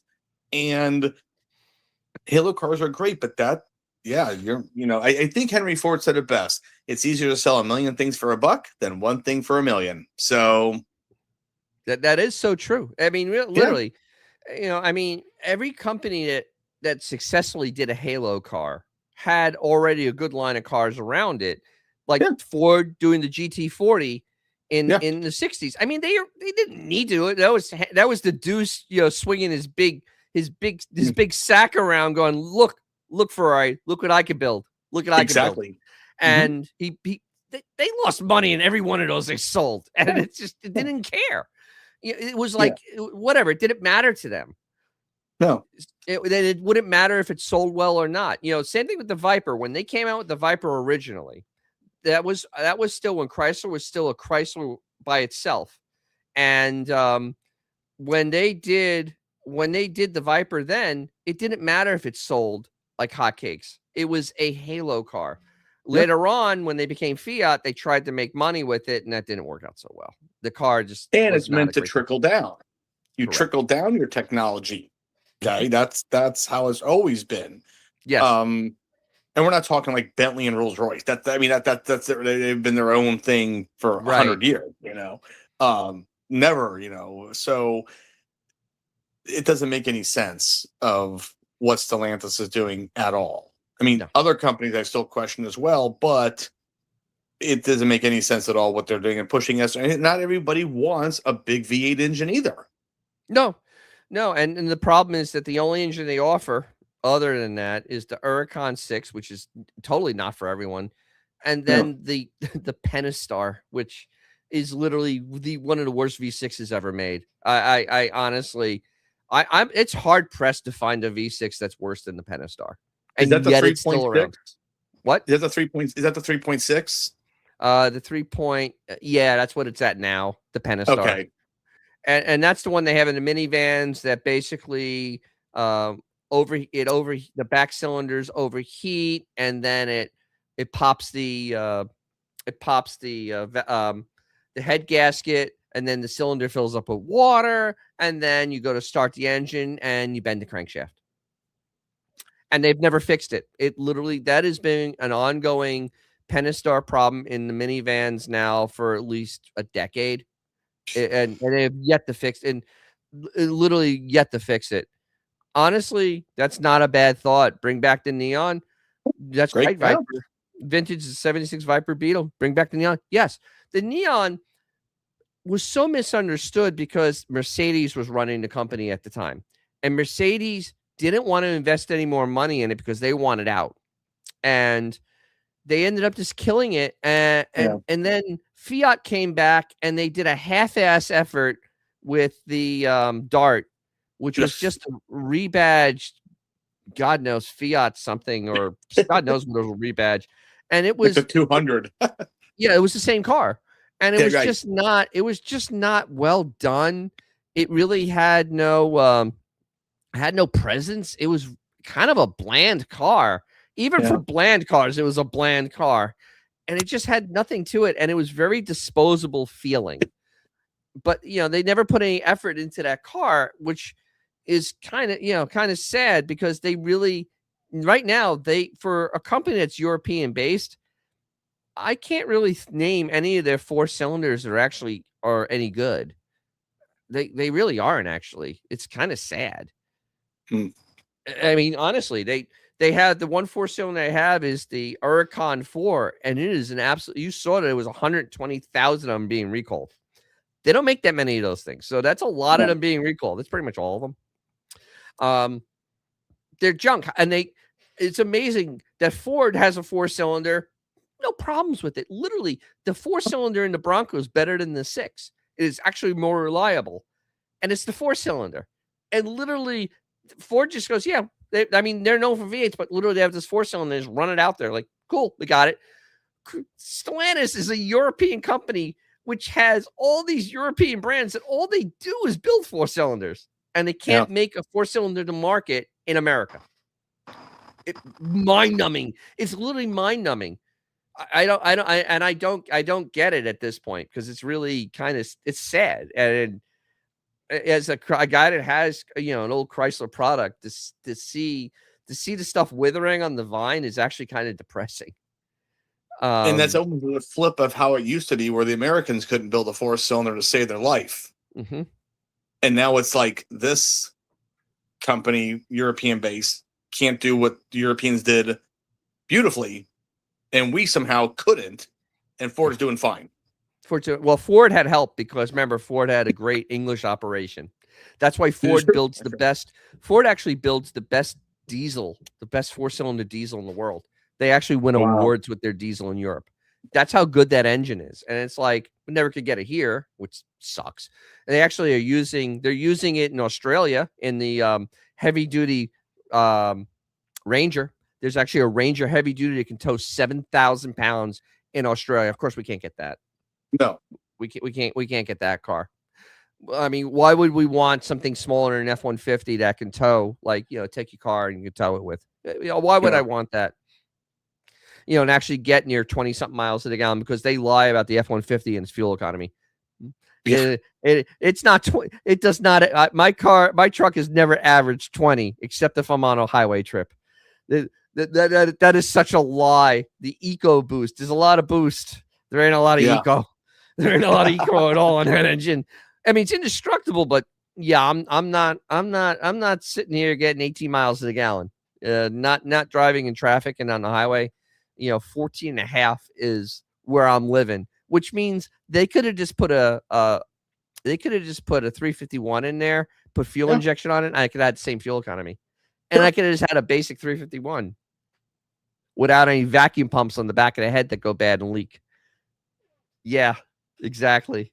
Or having charge pipes that the dealership gets to put on, and then I end up going lean and break a spark plug in half. Ugh. Congratulations. Yeah. So simplicity sometimes is best. But this is where we are. And the thing is, all this stuff trickles down through the whole manufacturing process, and it affects aftermarket parts, and people don't understand that the OEMs doing things like they're doing with the hybrids and then the EVs takes production out of making parts for older cars, because you only have so much capacity. You can't just randomly add capacity. It's not a thing that happens. So now you have a lot of specialty stuff being built for the OEMs that's now taking, like Ford, even the OEM Ford. Think about how much money and resources were wasted on the EV joke when they could have developed a 4-door sedan that could have gotten 30 miles to the gallon, which is very, very possible. Extremely possible. Well, the Fusion sold great. The Focus sold great. Those were good selling. I sold them. I mean, they were. I mean, heck, you could have, going on 20 years ago now, a Fusion base, we'll call it SE, whatever, in a manual transmission. It was like, lost leader 16.5, and you still got basic features in it. And the engines were very durable. Those cars are actually durable cars. No, they actually look decent too. They were actually a good styled car. Yeah, but because of all the things that are being done, and now all the resources that have been wasted doing all this stuff, now the development for stuff that would help older cars and get us newer cars that we can afford, because even if you have an old car, you need to have a new car to drive around in. I mean, that's kind of the way it works. And honestly, it's really I keep on saying this is the worst time to be a car guy, because in the 70s, if your car was crap, like it had a crap engine in it, like you were stupid and bought one of those 76 Chargers, one of those, one of those lean burn engines in it. When the warranty was up, you yanked the lean burn engine out. You went and you got a 440 out of a motorhome. You dropped it in the car, put a thermoquad on it. Friggin', you're off to the races. You're done. You fixed the car. The car's fixed. It'll run great now. You don't have all the emission stuff on there. But you can't do that today. You can't just go pull a crap engine out of a car and drop something good in there, because it doesn't work that way anymore. No. So, I mean, honestly, if you have an engine that's burning oil, like if you have one of these Hyundais that you didn't take care of it, whatnot, and the motor's coming close to shot and you're not in the 100,000-mile warranty, you're SOL. I mean, the price of trying to put an engine in that, it's backbreaking. You're talking 10 grand to put an engine in a car now, especially front-wheel drive. And what I find ironic about that, not to poo-poo what you're saying, but like my Elantra, which I traded in, I had, but again, I keep cars like they're new. You know me, okay? 95,000 miles. It was a 7-year-old car. Literally, you could eat off the engine, you could eat off the interior. But let's face it, most modern car owners, I shouldn't generalize, just think that it's invincible. I will, because it's like, oh, what's this owner's manual? Oh, it's brand new. It fixes itself. And that's the problem. I mean, even old engines could become crappy, but the tolerances, like you said, were completely different. Heck, a 7.3 diesel Ford, you could literally put like corn oil in it and it could get you home. Okay. Exactly. So that is the problem, is that unless it is truly maintained by the guidelines, by the manufacturer, it's sickening how many people just don't take care of their investment. And it's sad. And yes, the tolerances make it worse. So I hear what you're saying, but as I said, but it's interesting how I didn't have any issues, and that's why in the Kona, it's got the same 2-liter engine in it, not turbocharged, and Oh, I it's just not. actually got my servicing. And That's what now? that's the key. It's not turbocharged. It That's is. that's That's a why I did not go with the limited. I didn't that's want a the huge thing. 1.6. Four Right. cylinders with turbocharged. If you don't maintain the hell out of that engine, Yep. That's I mean, right. that's literally a 3 to 5 thousand mile oil change engine, all day Yeah. long, twice on Sunday. You're not doing 7,000 miles on 8,000 miles on that. No. That motor's No. will be toast before 50 grand. And I But still do mine at 5,000, even though it's naturally aspirated, because you should. But yeah, yeah. I it mean, it absolutely. but then people are confused about what's going on. Yeah, because you didn't maintain this. Exactly. And right now, the older cars were much more forgiving for crap maintenance. They really were. I Mhm. mean, if you had like a 73 Cutlass station wagon with a 455 in it, I mean, literally, you could honestly you just had somebody check the oil when you went to the gas station. There was more than enough. It literally was more than enough. And if you had starting problems, you buy STP. You put a STP in there, the molasses or Motor Medic. You pour it in there, and you just keep driving it. You just keep Yeah, driving. you rebuilt the rings. Exactly. You rebuilt it. You can't do that now. You can't No. go get Motor Medic and throw it in the car and hope it fixes the smoking. No, it's because it's once they start smoking, they're done. No. It's over it now because the pistons are so short that the oil rings will get completely and utterly sealed, and then you're done, and you have a disposable car at that point. And this is a real problem because a lot of resources are being used to try to make these cars eke out half mile per gallon that can be used to develop better cars that are more durable. We've given up a lot of durability and also the resources because a lot of people that make aftermarket parts make stuff for the OEMs. So they're spending more time having to spec stuff out and less time having production for old stuff.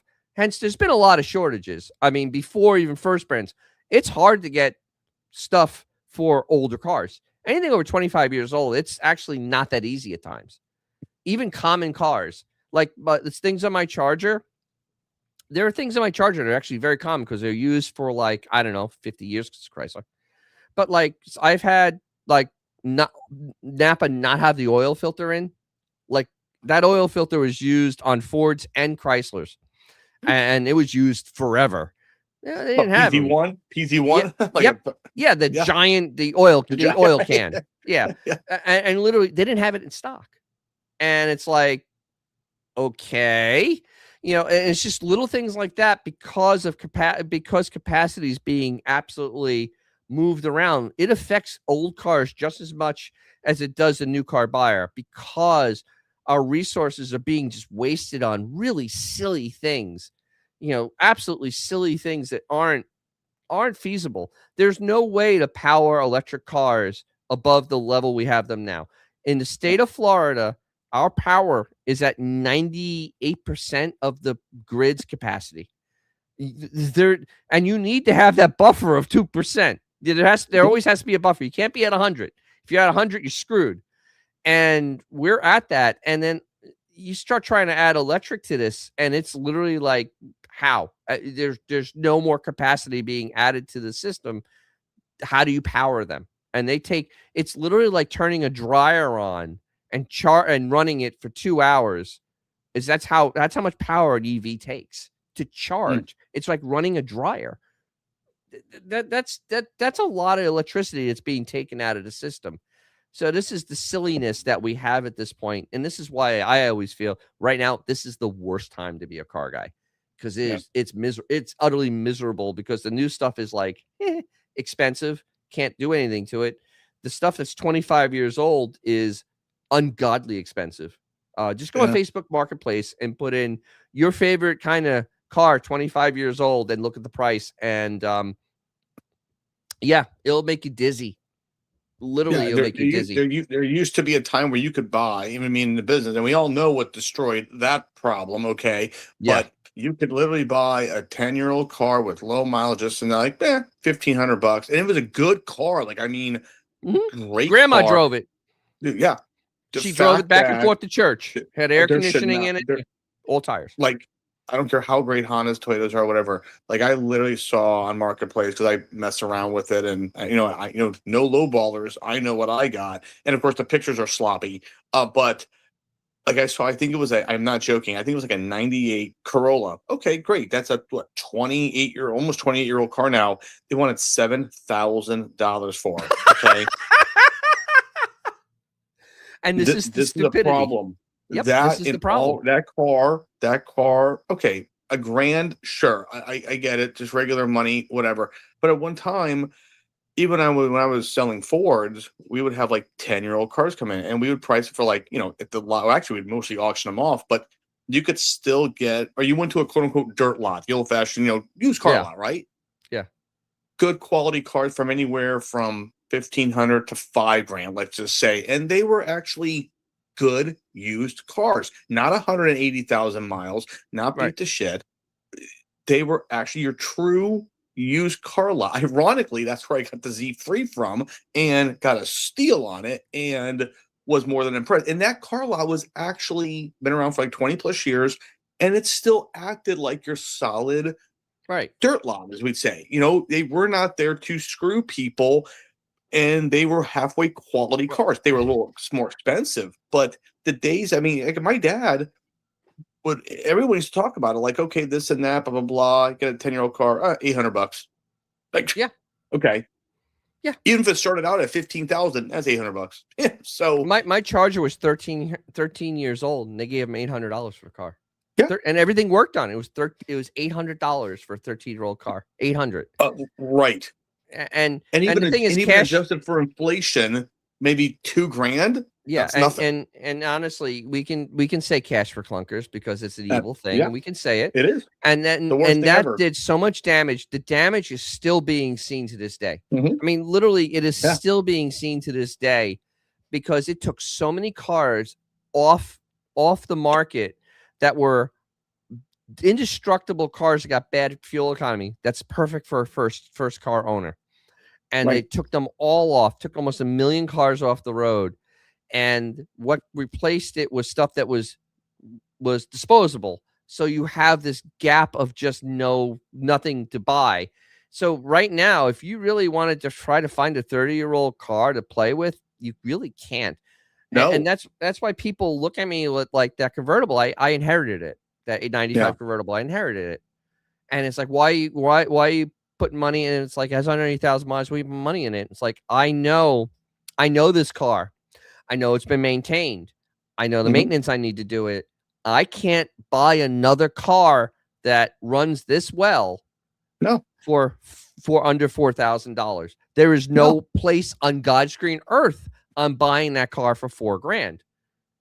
It's just not happening. Which is and another thing about cash for clunkers, besides fuel economy and all that nonsense, whatever, is what no one likes to say. The elephant in the room is it really actually hurt actual people. Like, I'll just say it, low income folks who needed good transportation to get to their job. And there's nothing wrong with saying that. Heck, my dad could have afforded more expensive cars, but he had his buddy like, hey John, you like this 10-year-old Lincoln Town Car for $1,500? I mean, and it was perfect. So instead, let's destroy that, and it actually hurt a lot of lower income working folks. So now they're up the creek with potentially secondary lending, a loan, all this stuff, all in the name of, and they fuel economy. It destroyed a whole market, and I saw it in the industry. Next thing you know, that 10-year-old car went from, let's just say, $4,000, whatever, a quality car, to now 6,500, 7,000. Supply and demand. Yeah, exactly. So here we go. Horatius 763. My God, I can't believe this. I love this Plymouth Reliant. It had some giddy up. Okay. Had it as a teen until I rear-ended someone and it was totaled. Oh, well, that's really cool. See, I actually took driver's ed on Reliant K. I took driver's ed on an 85 Reliant K. And that car was the slowest thing I've ever driven in my life. I actually, see, here's the funny thing. When I did driver's ed, it was myself, one of the football coaches, and then two offensive linemen were in the car with me. We're all buddies, and we're in this car, Reliant K, and I lived in a place with hills. Ugh. And I had to go up this thing called Snake Hill. I was the best driver of the group, so he'd make me go through all the hard things. He told me go up Snake Hill. So I'm going up, and he's like, "You can go faster." I said, "I have my foot is to the floor. We can't go any faster. This is all it has. We're not. Yeah, I'm hoping we make it to the top." It literally, we were doing 15 miles an hour, and the engine was screaming, and I'm like, "Yeah, this is just not good." So yeah, I have fond memories too of Reliant K's and Plymouth Reliance and the Dodge Aries because yeah, I took driver's ed on them, and my God, you couldn't get in trouble in that car. You couldn't go fast enough. But it was a different era. It was affordable. It got people around, and it saved the company. And yeah, obviously, again, just a different era altogether. All those cars were, the Malays, as we would say. But my uncle had a Reliant K, and my cousin one time said I had to follow him all the way back from like Michigan to Chicago. And he's like, I never want to see the rear end of a Reliant K ever again. I mean, like, because he was like in his F, he was like this big truck, and he's like, I had to look. And my uncle bought Chrysler product, Plymouth, okay, working guy, same dealership from like 1949 to like 1999. I mean, seriously, good Lord. Always the same. But no, but he was a Plymouth man. Yep, he was a Plymouth man. Wagons, everything. But again, there was and guess what? 10 years later, you could have bought that car. Not being funny here or disrespectful, you could have bought that car for $200, and you were so happy to have reliable transportation. Yeah. But well, he's continuing on. Oh yeah, Gozamas. He's a German guy that's in Canada, and he has his Mercedes. I love this car, the 320 4MATIC. It's a cool car. That's a cool car. I remember when those came out, the 4MATICs. They tested them. They actually would show them going up a greasy thing, and the wheels would. So yeah, but he's continuing now with this Plymouth Reliant. It was in the early 90s. Well, actually, by the early 90s, they actually had put the 2.2 turbo in those. That was actually an option in that car. So maybe you had the turbo engine, had a little bit of giddy yap in there, because the one I had did not have a turbo engine in it. It was the very small 4-cylinder that was, I think, still carbureted. And if it had 80 horsepower, I'd be shocked. But the thing is, though, Plymouth Reliant and the Aries and the Dodge Aries K, they got 38 miles to the gallon on the highway. They actually did. They got 38 miles to the gallon on a highway. Benjamin's here. I love Benjamin. Took a driver's test in 87 and an 84 Chevette. That was his first car. Nice. Hey, you know what though? The Chevette, we can make fun of it, but goddamn, that Chevette actually was, when you look back, it was actually not a bad car. It really wasn't a bad car, considering what General Motors came out with later. My God, that thing was like a Rolls Royce to some of those cars. Now, I had a friend in high school who had, ready for this, I think it was a 90 or 91 Plymouth Sundance, which I think was like the step up. Hey, it was a brand new car, none of us, and his family was like loaded, and they were still very like frugal people. So they always bought brand new, like in middle school. The wife had a Fifth Avenue. They loved their Chrysler products. That Fifth Avenue was all the guineas all the guineas that we knew. They would buy that Fifth Avenue. They would roll their Fifth Avenue with the big plush seats in it. Yeah. I mean, they would drive the car to AC, Atlantic City. But they would cruise down the Parkway in their Fifth Avenue with the Chrysler, with the crystal key. Yeah. Oh, absolutely. Oh, absolutely. They did. Oh my God. I remember that. The Halls, they had one. It was dark blue with that blue interior, the crushed velvet, whatever the hell that was. That's what this family. And by the way, this family I knew. I mean, they here in Ocala, they were loaded. I mean, loaded. Now, yes, they had an RV too, but they had this like beautiful big home. I mean, it was like Wayne Manor, and they had Chrysler. They just didn't care about the. I mean, they could have had a Rolls if they wanted to, but no, they loved their Sundances and everything. And here's just like, no, but that's what's funny. We can make everyone. Yeah. So, some people don't care about cars, you know, like I Well, no, said, the and to thing is, them, they were very happy. but thing is though, back then you were a person, a blank person. Like you're a Yeah, Dodge right, person, you're a right. Plymouth person. That's Yeah, something else that's gone away is brand loyalty yeah. and the car manufacturers are to blame for that. You Mhm. really are to blame. General Motors had the perfect um they had the perfect setup. They Yeah, started you at a Chevy, and they yep. wanted you to get to a Cadillac, and That's they right. basically made you have stepping stones to get up the ramp to get a better car from them. And they made you a loyal person to a General Motors. Usually, though, you ended up stopping at one that you really like. There's Oldsmobile guys, Cool. there are Buick guys, there are Pontiac guys, there are Cadillac guys. Cadillac was always just those are the real rich Well, people. But yeah, doctors drove Buicks. Uh, you're right. Doctors drove Buicks because they were not Yeah, pretentious. right. Oldsmobile was always the nerdy kind of car. I mean, literally, because that was Nerdy mixed with people who like maybe were like the I don't want to say yuppie, but like the 40 something who wanted the new rocket, you exactly. know? It was just that car all through the 60s. It was just Yeah, that car. yeah, And Dodge Chrysler did the same thing. You had Plymouth for your working guy, yeah, your usually your work vehicle. Then you had Dodge was your family car. This is yeah. when you are old enough to have a family. This is the type of car you have. Even the Charger, when they first really marketed it, yeah, they did some cheeky stuff with young guys, but they actually put it that this was a car that be a family car. And because the trunk was gigantic on it, it was a family car. Right. And then they had Chrysler, and then they had Imperial. And Chrysler was going to be your better riding car, and then your Imperial was your step from Cadillac.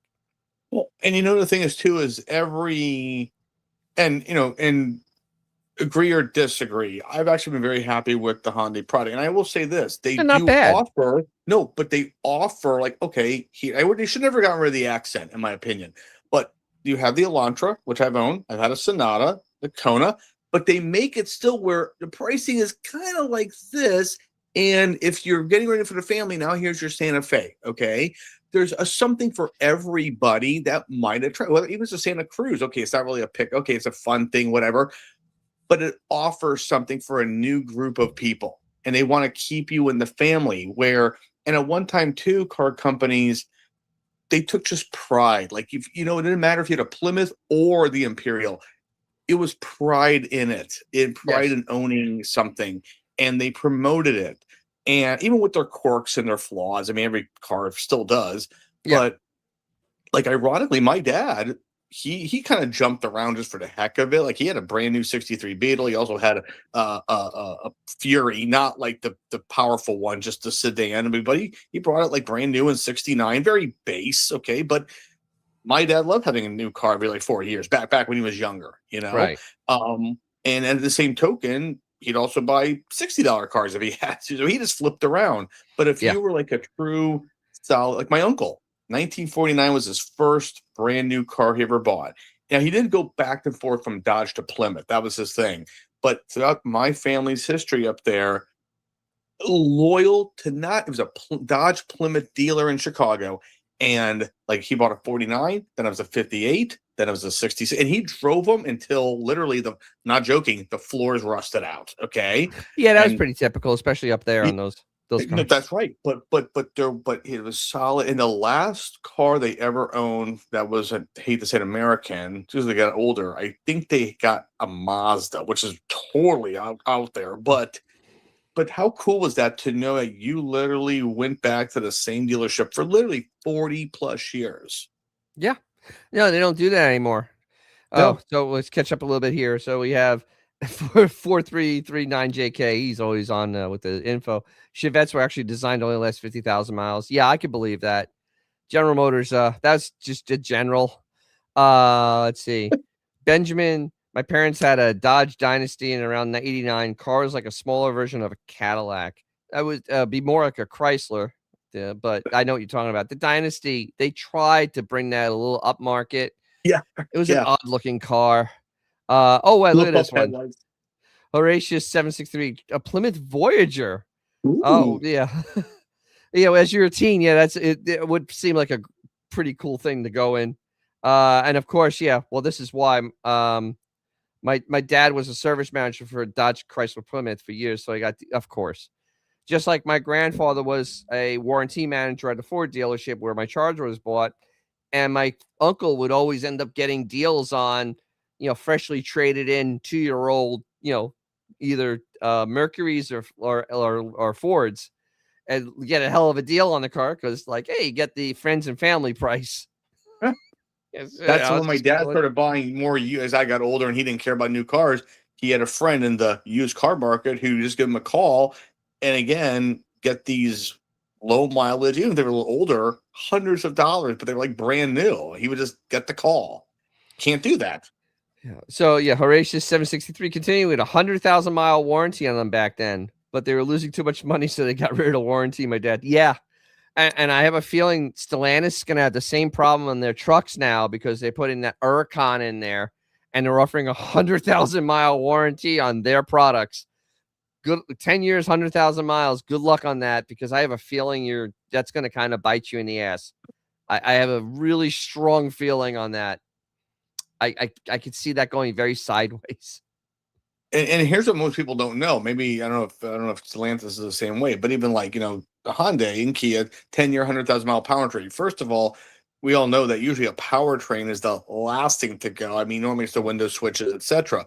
But if you trade your car in or sell it, that warranty is only for the first buyer. It then goes like 550. I don't know if Stellantis is Oh the no, same way. Stellantis is actually for any buyer, which is going to Really? absolutely bite them in the ass. This is literally 5 years down, and it's literally they're giving away tomorrow to try to sell something today. In 5 years, this is going to absolutely crush them Yeah. because that Yeah. Huracan has already had massive problems with cooling. It's had massive problems with misfiring. The first versions of it were eating up, melting cats. But the cooling problems are a major problem on it because the thermostat doesn't work right. And this is an all aluminum engine with a turbo in it. That's usually not good for long life. So good luck on that, Stellantis, because usually when you do stuff like that, it's for desperation. Because remember, in the 60s, late 60s, Chrysler was the first to offer 336. Yeah. And then in 80, they offered 560. Yeah. Because Iacocca wanted to move 10, and he was praying to God you didn't keep the car that long. Because Iacocca knew those cars weren't going to last the 60,000 miles. And Lincoln shocked the industry of 61 with 224. That was a huge bumper to bumper, massive. 20-foot, massive. Because they also knew those rich people who own those cars would probably trade up and you get them in and this and that. They also started leasing, actually, kind of a Lincoln first as well, in the mid 60s. But yeah, that was a huge thing to have a 2-year 24th that would ever occurs first because people didn't drive as much back then either. I mean, now we look at that and say 24,000. I'm already at that right now. But if you were like an executive guy in the city, you probably took the L here and there. Yeah, you got exactly. the car in the garage. It was a country cruiser, Yeah, exactly. You put like 4,000 miles a year on your car, maybe 5. And I hate to say I know it's really honest. But and to be honest, so let's say you bought like a 41 Plymouth, right? I mean, okay, whatever the basic warranty is, it wasn't like there was a lot of stuff to break. I mean, as nowadays, it's like everything little thing. Every car has like 8 computers in it. Yeah. And they have many, many circuits. And there's a lot of things that could break on a modern car. Yeah. And the same thing in the powertrain. There are many sensors. There are many, like on mine, every one of them has now a vacuum pump that will leak because they only use a gasket on it. It isn't a permanent thing. It's a paper gasket or an O-ring, and it'll leak like a sieve. And, that has to be serviced because you're losing oil. And these are things that eventually will catch up. And that's why having that long a warranty, because I extended warranty on my truck. That's why I still have one on it. And I did that because I just knew I have already saved more than the warranty has cost. I mean, a lot more. I had a new transmission put in. Yeah. That's $6,000. That's $6,000 right there. Transmission is $6,000 now. This engine work I just had, this was the labor and stuff, because it's a pain in the ass. And they did valve covers. This is literally, I had $1,500 work with the mirror, and then there was $1,500 worth of work.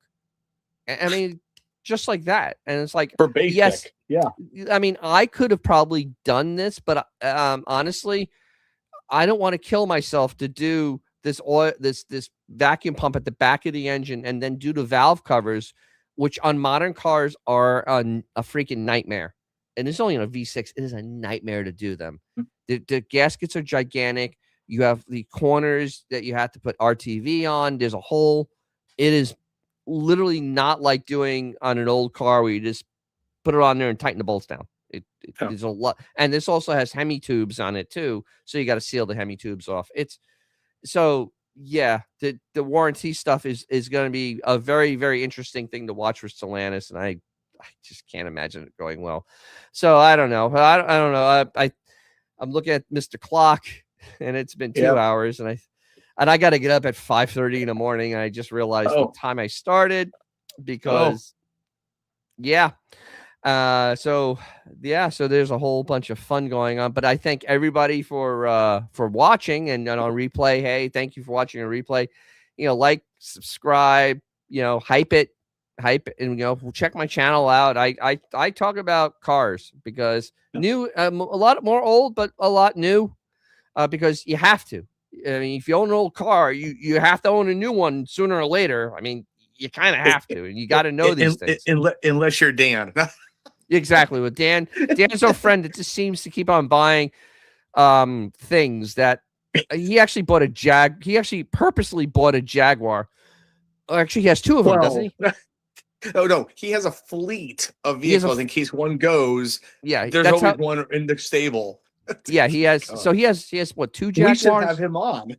We should, because anybody that bought 2 Jaguars is insane. And he knows his stuff, though. I gotta say, he does, really but they're still, he's a masochist by owning Jaguars. He's the fleet of cars. But literally, it's so that's what I talk about on my channel. I'm a car guy. I've always has been. I do stuff. I know how to fix things. I do kind of know how to weld. I did fix. I can't do that. But and I love history, and so I'll do stuff on history too. And this first, and I also, my whole real life was finance, and that's why this first brand is very fascinating to me. And if you haven't seen that video, check it out, because it's going to scare you. And when I do the follow up, will make you angry, because it should, because this should never have happened in this country, but it did. So this is where we are. So I thank Mike for joining me, and it was fun. Yeah, real quick, thank you, Dennis. Thank you for everyone joining us on here. It was a nice invite. And like I said, I've known Dennis for years. I do watch his videos, and we have a lot of fun, like I said, in car talk. And this has been a great evening. And I really appreciate being on here. And thank you all for the questions and just joining us for our ramblings on about our wonderful history, our enjoyment of our hobby. So, yes. Dennis, thank you so much, and everybody. You're welcome. And next Tuesday is the airing of the grievances, because it is Festivus, and I have a feeling might still do it. I was going to put it off this year, but I want to do it. I'm getting the pole. I'm bringing the pole out of the crawl space. It's going behind me, man. I'm bringing the pole down.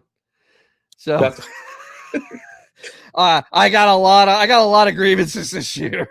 Seriously. Hey, look at it. See, look at that. 4339JK. Hey, thank you. Thank you. Yeah, look at that. Jamie Cotton. Jamie Cotton's pretty cool. Good show. Mike should join us again sometime. Yeah, she should. He should.